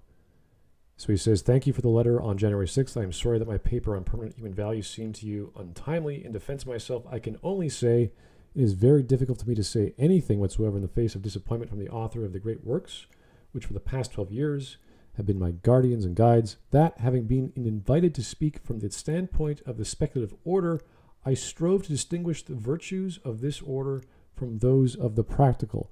I think the choice of the editors to include these letters in the book are admirable. It's up to admirers of Campbell how they deal with this information." So he wrote a very quick response. He strove to distinguish the virtues of the order from those of the practical.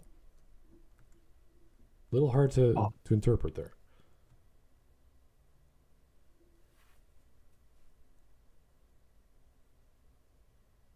Maggie.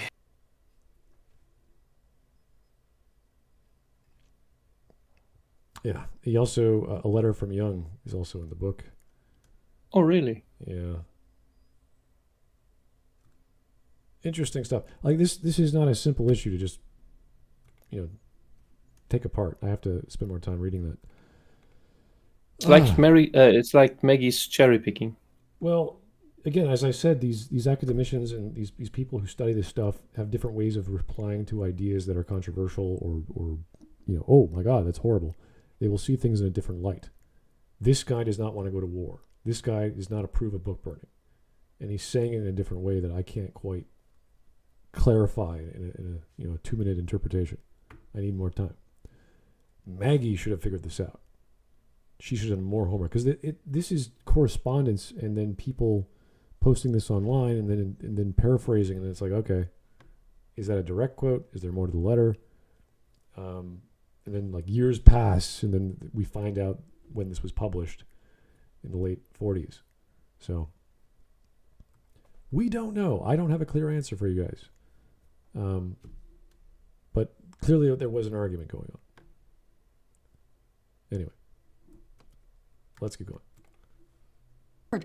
Deep in spiritual growth, but it didn't. And even years later, when asked about Thomas Mann, Campbell claimed that the writer had lost altitude as an artist by descending into political activity and raising his voice against the Nazis. Oh my God. Just as Campbell felt comfortable lecturing other cultures about their own myths, he felt comfortable lecturing Thomas Mann about his own oppression under He the wasn't Nazis. lecturing him. No, he even said how much he admired his work. It was his guide and guardian.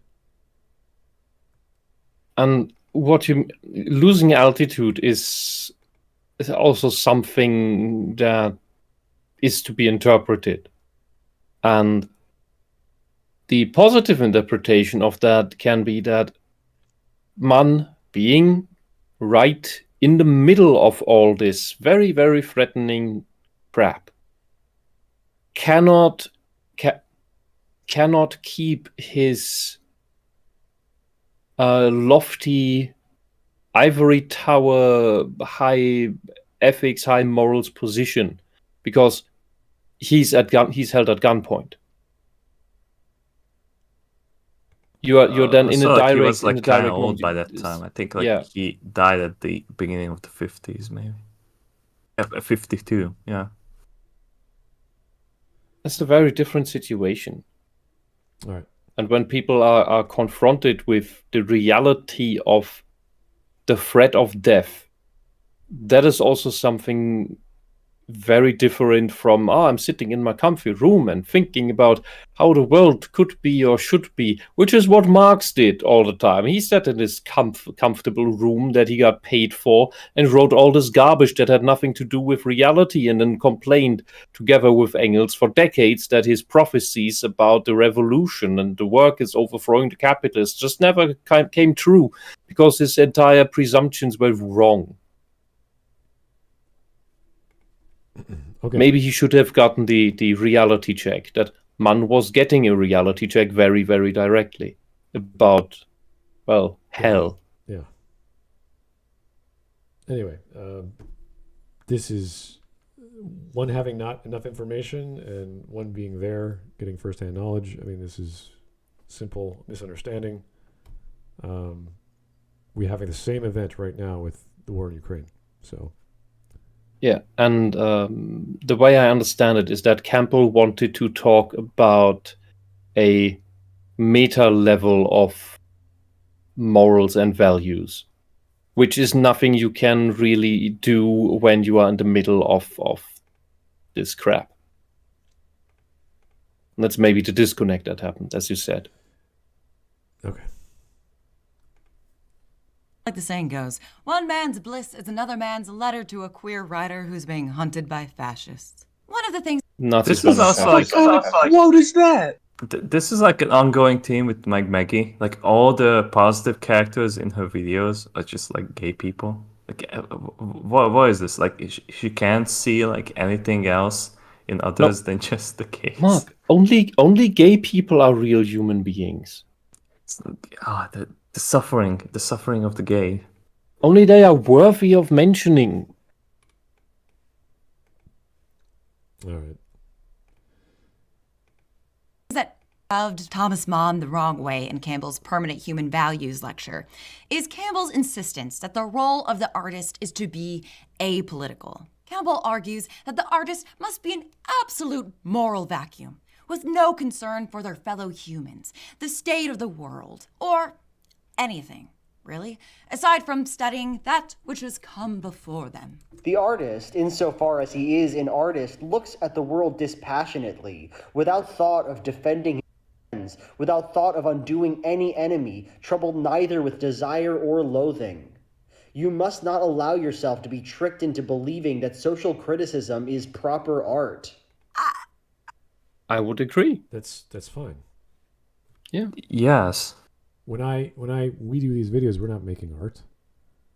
We're not having a creative process. We're listening logically. We're going, okay, does this add up? Yes or no? Does it have a reference? Yes or no? We try to figure out what that means. But Maggie is a socialist, so everything is political to her. Everything has to be political, so all art needs to be political. Does she think what she's doing in her videos is artistic? Yes. Part of it is you have to make a video that does involve being creative, but you're not doing anything creative. You're just putting words on a page.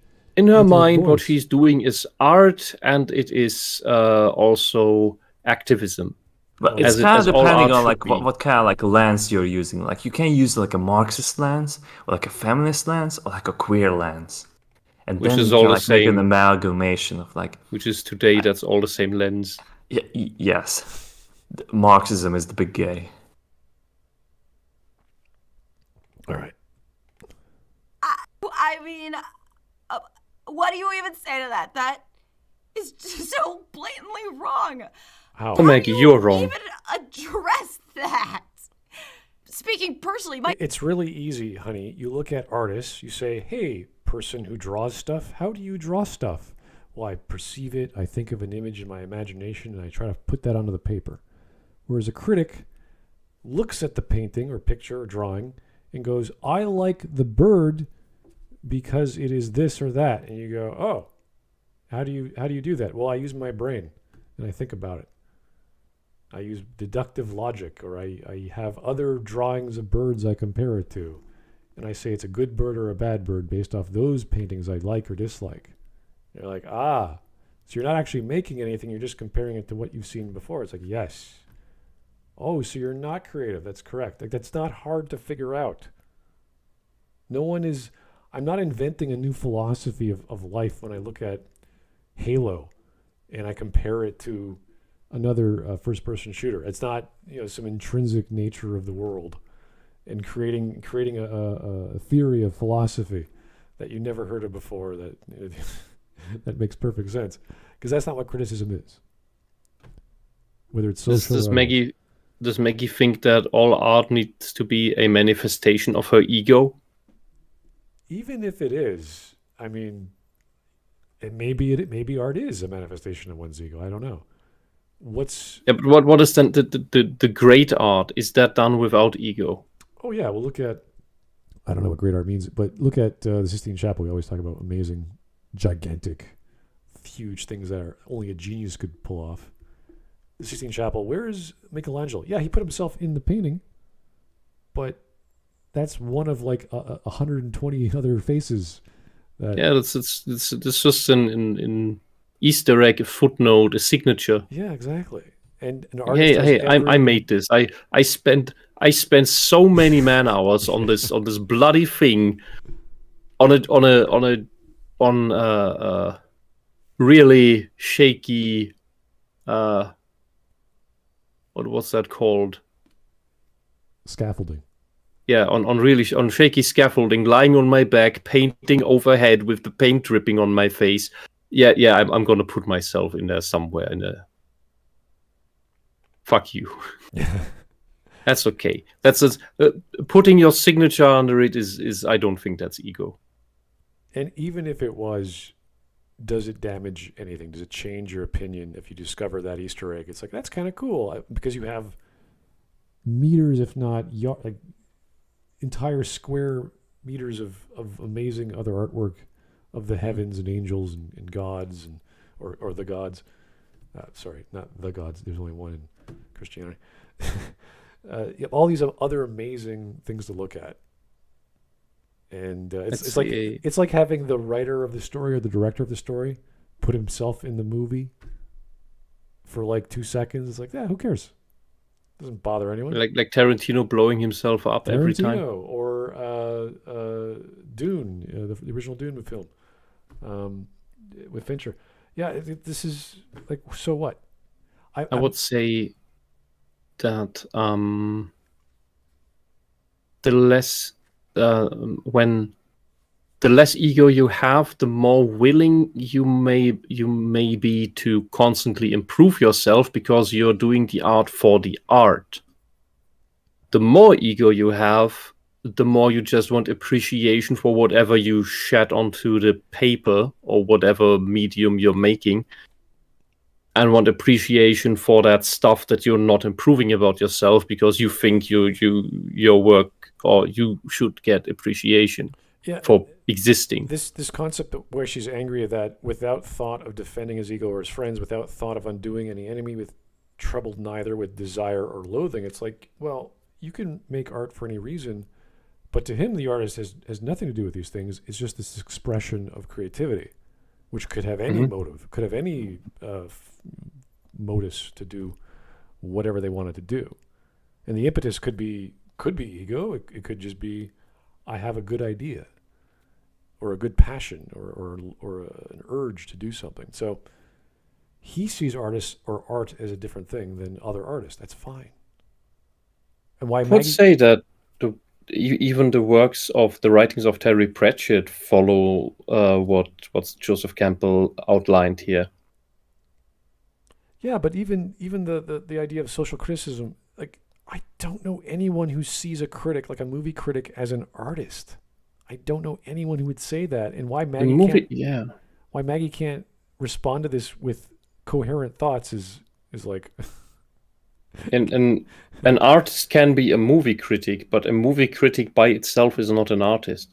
Yeah, there's no. I mean, even can be an art appreciator. Yeah, even a detective who figures out who killed who in a real life crime, it's like he's not an artist. He's just a guy collecting evidence, putting the clues together in a logical format, getting the guy in a collage, in a beautiful video collage. I arranged the pieces so that the red strings that you make forms the face of Albrecht Dürer. And I did everything on my Steadicam on my shoulder so you could see everything I did, and I cut it into 20-second clips. Every new setting I went to, every new location, every interview. Yeah, thanks, buddy. That's great. So, no, there's no one is buying your book if you criticize a bunch of movies. Can you imagine that? Like Siskel and Ebert's 10 best criticisms in a book format. It's like, I guess you could call that art, but it's just an account of what they did. Why would I want to read those two? Yeah, unless there's something. Part of the fun is the not articulation, pronunciation. Oh yeah, the way they talk. Watching them talk is great. The only thing I would argue would be the crazy review of Jurassic Park that Dunn found us, of the transsexual dinosaur review person. Yeah. That was amazing. Have I missed it or have I repressed the memory? You repressed it. You were there for it. Okay. Ask Dunn. He'll be happy to tell you. No. We have the Smudcast to show it. Anyway. Yeah. It was amazing. It was totally amazing. I could not believe that. That is probably art. That is so creative that I don't think anyone could logically connect the dots that way. They have to invent stuff. So if you're inventing stuff, you are obviously not being a good critic, but you're being a good storyteller. So I think Maggie has an excellent talent for that. Yes. Or you have paranoid schizophrenia. That true. Unfortunately, yeah. Unfortunately, I got a dip here because it's getting kind of late here. All right. See you, Mark. Thank you for too much. Staying as long as you could. I try. Yeah. Good night, everyone. Good rest, Mark. Okay. How long are we going to go, Whisp? You think a few more minutes? What do you think? Yeah. But I think this is worthy of continuing at some point. Yeah, this is crazy enough that it's just going to get worse. It's not gonna dwell on one idea. It's gonna keep getting crazy, like different versions of crazy. Yeah, and then we'll get to the final 2 minutes of hyper crazy. Yeah, that's awesome. All right, classic Maggie. Build up. Yeah, here we go. My favorite work, social criticism, from the explicitly political all the way to more personal and emotional pieces. While Campbell was giving this lecture, segregation based on skin color was still legal. And the women he was lecturing to in 1941 would have been born just a year or two after gaining the right to vote. Oh, wow. The Aeneid, a Roman No. They had the right to vote. They just needed to own property. But go on. poem, which Campbell references as a heroic myth, was written explicitly as both social criticism and political propaganda. The first American novel, while in... What's your point? Wieland. I want to know what her point is. Like, oh, they wrote poems and stories in ancient Greece and ancient Rome that was also politicized. It's like, and? Yeah, they also wrote lewd graffiti. Yeah, I mean, we have a bunch of stories from Shakespeare, which were dramas that also took place in ancient Rome, and that's medieval Europe. Like, what's your point? I'm sure Campbell references Shakespeare a lot too. Like, what's your point? I'm not sure how we got here because I'm completely lost. Why we're talking about suffrage and segregation? Because I was wondering that when we got to the thing of and then what about the gays in the 30s? It's like where did this come from? Maggie, where what the fuck are you talking about? Maggie, where are you going? Yeah, what does this have to do with the hero's journey? Yeah, during the 40s, women were allowed to vote. That's fine. I mean, what's your point? Do you want Campbell to just change gears and just go, okay, we're going to talk about the gays and the women now? It's like, what? Why? Well, they can wait. Why she's bringing this up. Is she just trying to slander the man because she doesn't like his work?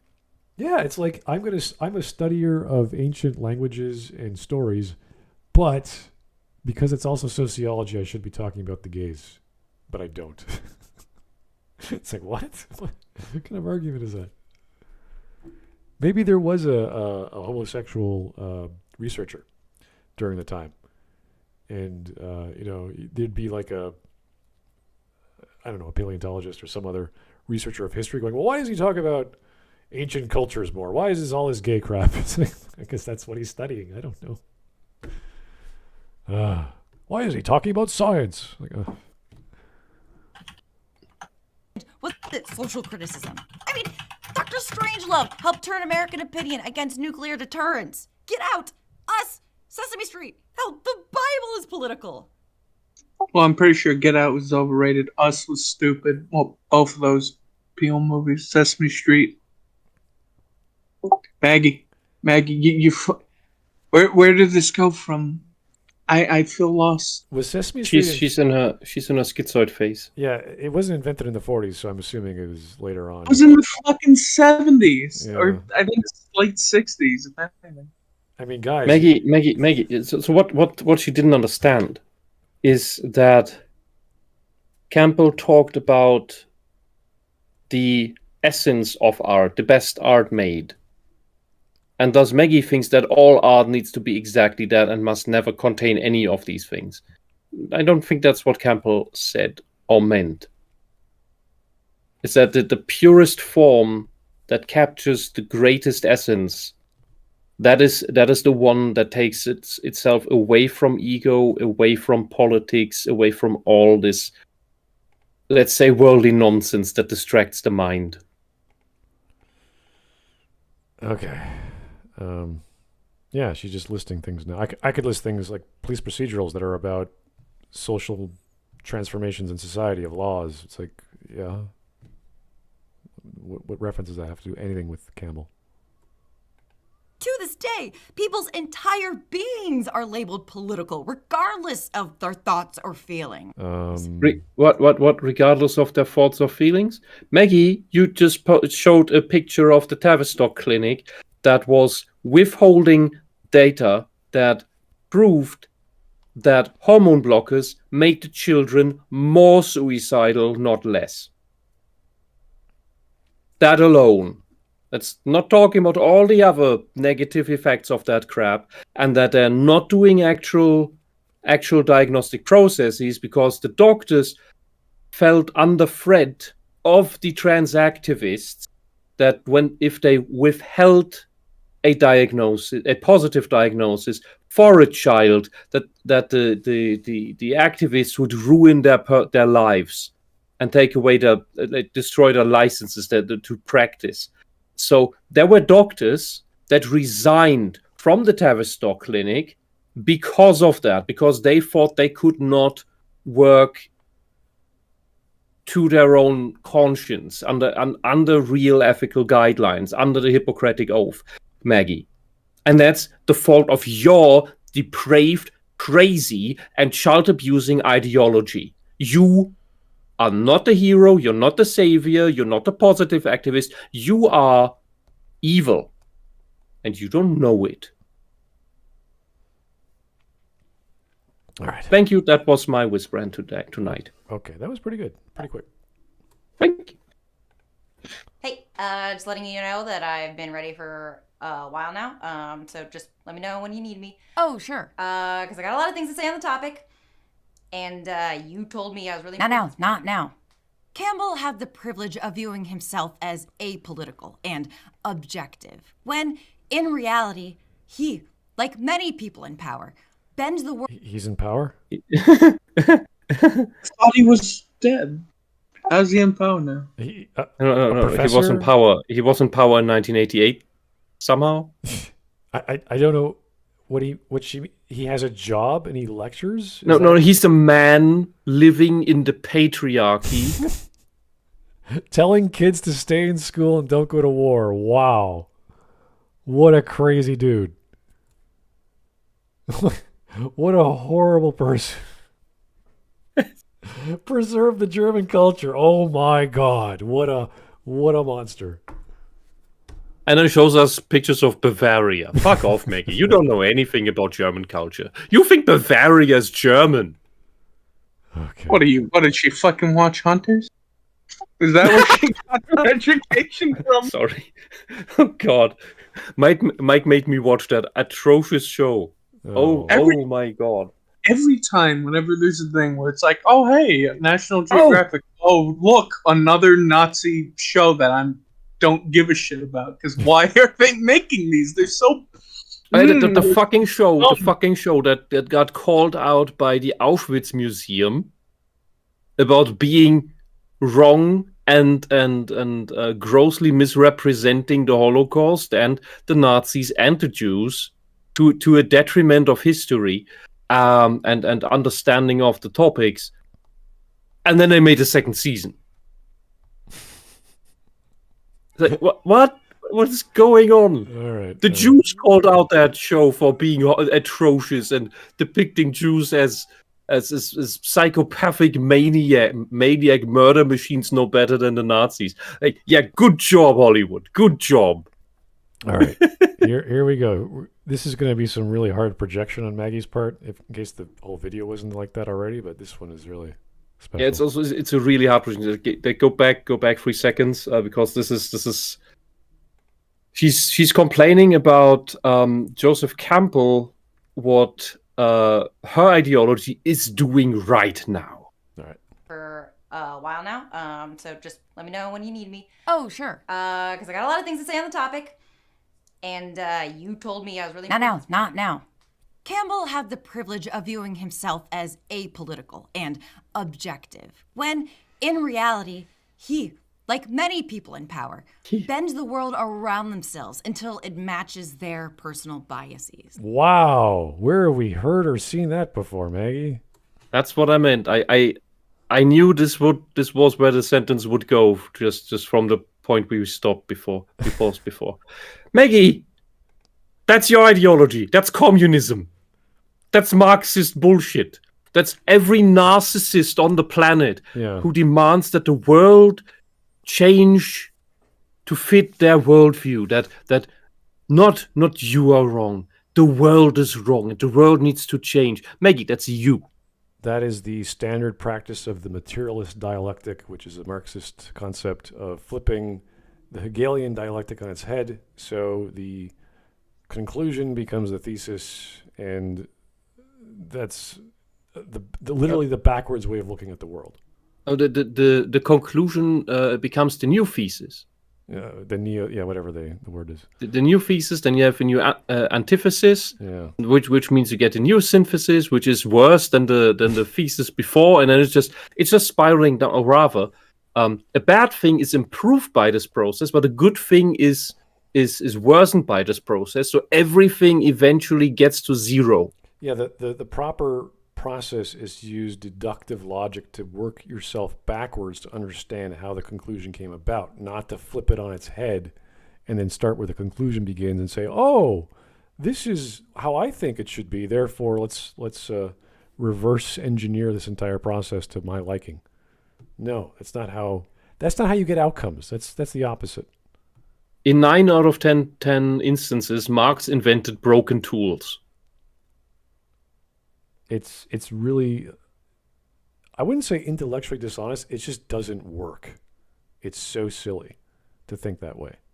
Yeah, it's I mean, there have been tons of people throughout history who had ideas that sounded good in their heads, like a joke that sounds really good in your head, and then you say it, and then nobody laughs, and you realize, oh, well, that sounded better in my head, didn't it?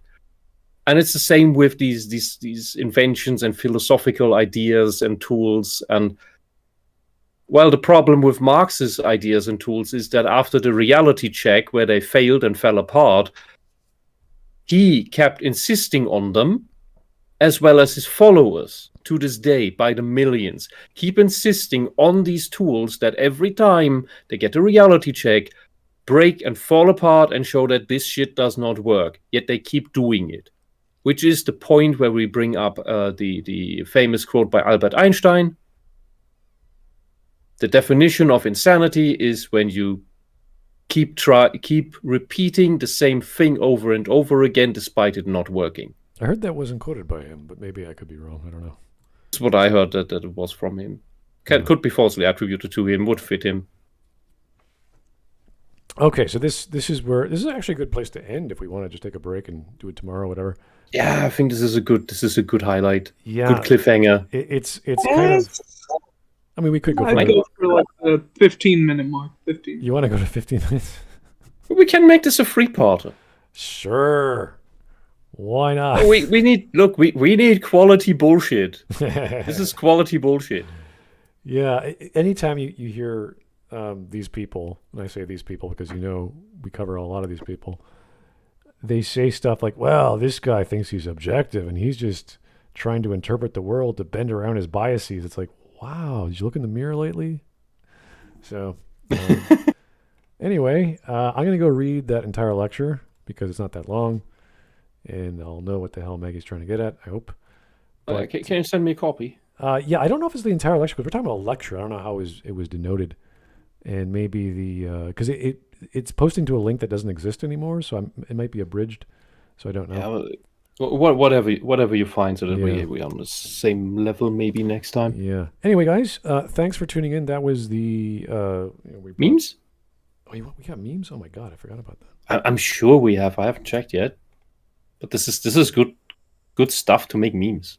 Nazis. We got Maggie. We got. Patriarchy, all kinds of crap. Let's see what we got. Okay. All right. Comments from Maggie's video. I'm going to read these. These are amazing. Maggie, one of my favorite science fiction fantasy writers, Sherry S. Tepper, wrote an excellent takedown of the hero's journey titled Raising the Stones, with the title referring to the myth of Theseus. All right. If you haven't already read it, I highly recommend it. It nicely complements your essay, as one of the main threads is about a man's failure to believe a woman's stories. Wasn't Theseus born from a virgin? Okay, never mind. Technically, this is the second book in the loosely connected Arbai trilogy, but it stands well on its own. If you find this book as interesting as I did, reading Grass, Raising the Stones, and Sideshow in their proper order for the interconnected story is well worth it. The reason men fail to believe women's stories is because most of the time they're made up bullshit. And we covered the heroine's journey with Wit and Folly, as well as the American hero's journey, and which is all just a hero's journey with sparkles. With American sparkles, yeah. It's just reinterpretive stuff. It just there's no point to it. You don't need to do that. And the heroine's journey is just silly. You could apply a woman to any story in the place of a hero. It's the same format. There's no difference. Anyway, I found the Kishut den Cats. 4-act structure on YouTube by complete accident. It's insanely popular in Asia. It's the antithesis of the hero's journey. I wouldn't say that. And it's so flexible that Nintendo use it for level designs. What? I highly suggest. I don't know what that means. I highly suggest looking into it if you haven't. It's super fun. Works really well for horror. And both of those Joey C videos are great. Maggie, Joey C. Oh, jeez. I don't think that's. You can do that with level design. That's weird. Of course, there are much larger issues with Campbell's Nazi sympathy, but just the art cannot be political. Conceptualization is an absolutely terrifying perspective. Why? Why does art have to be political? I can draw a picture of a flower. It doesn't make it political. That's silly. Here we go, Rusty. Thank you for the exploding head. If whatever you got out of Maggie is hurting you right now, I do apologize, but that's what happens when a rational mind encounters the fish. What is the political message behind this art?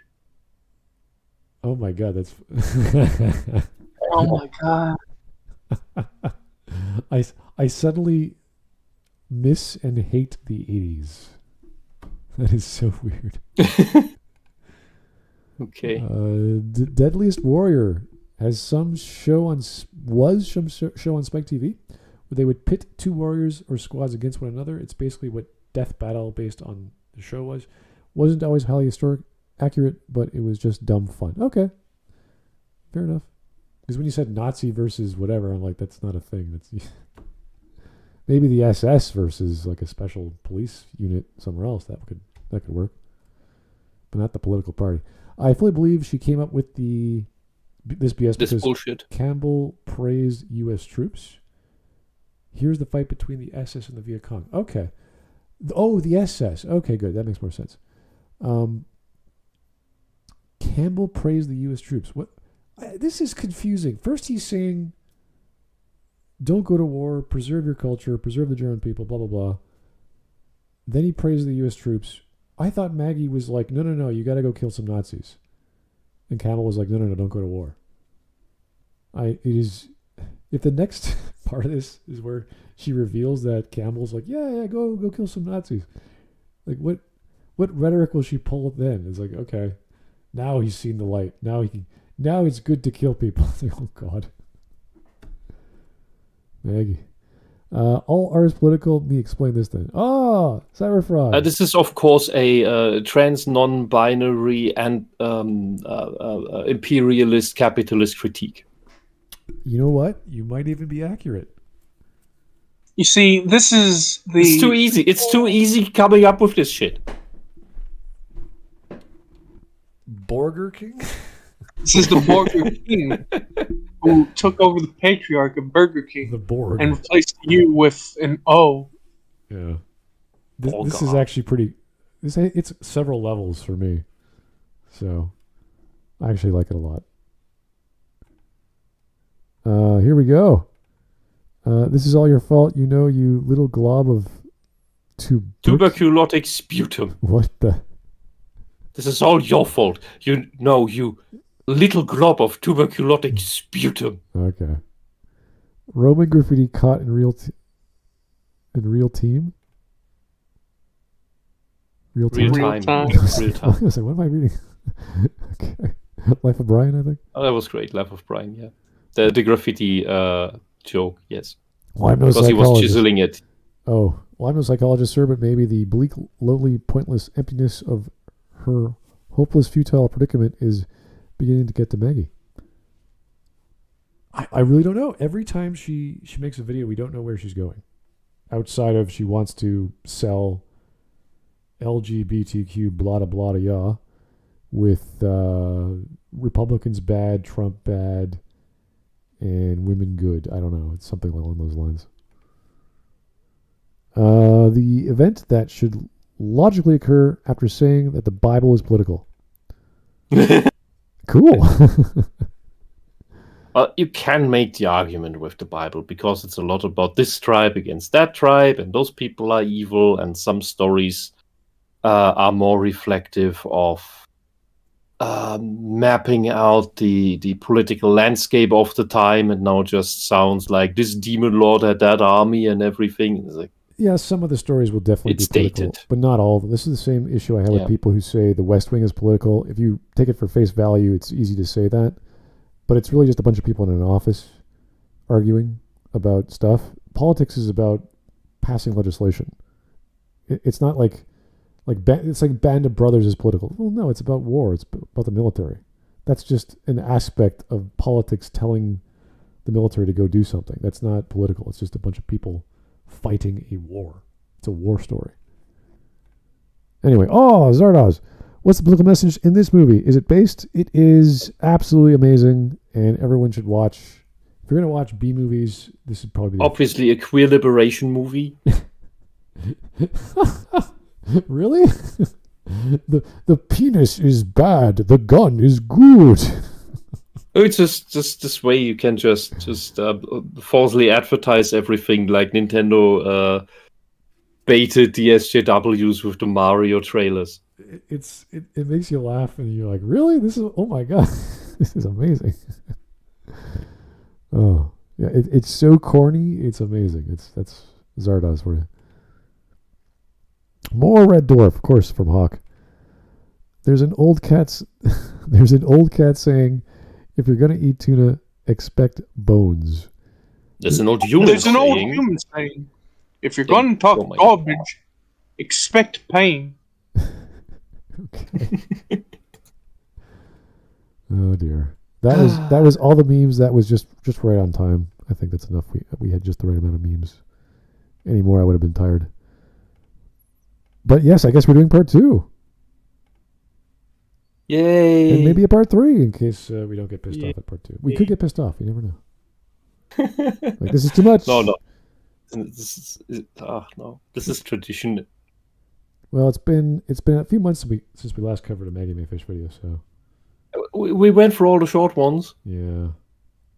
And this is She's not producing enough. Maggie, you have to increase your production. Yeah, and this is a video, the second part of a video series we started, and we said we're not doing it anymore. It's too dumb. Yeah, Maggie, you have the means of production. You can increase your production output. Oh dear, don't tell her that. Maggie, unseize your means of production. What, unseize? Give them to the Unseize people. your means? Yeah, she's gonna give her account to the people, and they'll just do nothing with it. Anyway, that was over 2 hours. Thanks, guys, for your time. We might be back tomorrow. You never know. Talking about more of this wonderful stuff. We stopped at, let me just check the time index. 12 minutes. 12:02. All right. We will be here hopefully tomorrow, if not Monday. Or we might do an anime thing on Monday. We don't know yet. So, but thank you for spending all this time and trying not to kill yourself or losing brain cells in the process.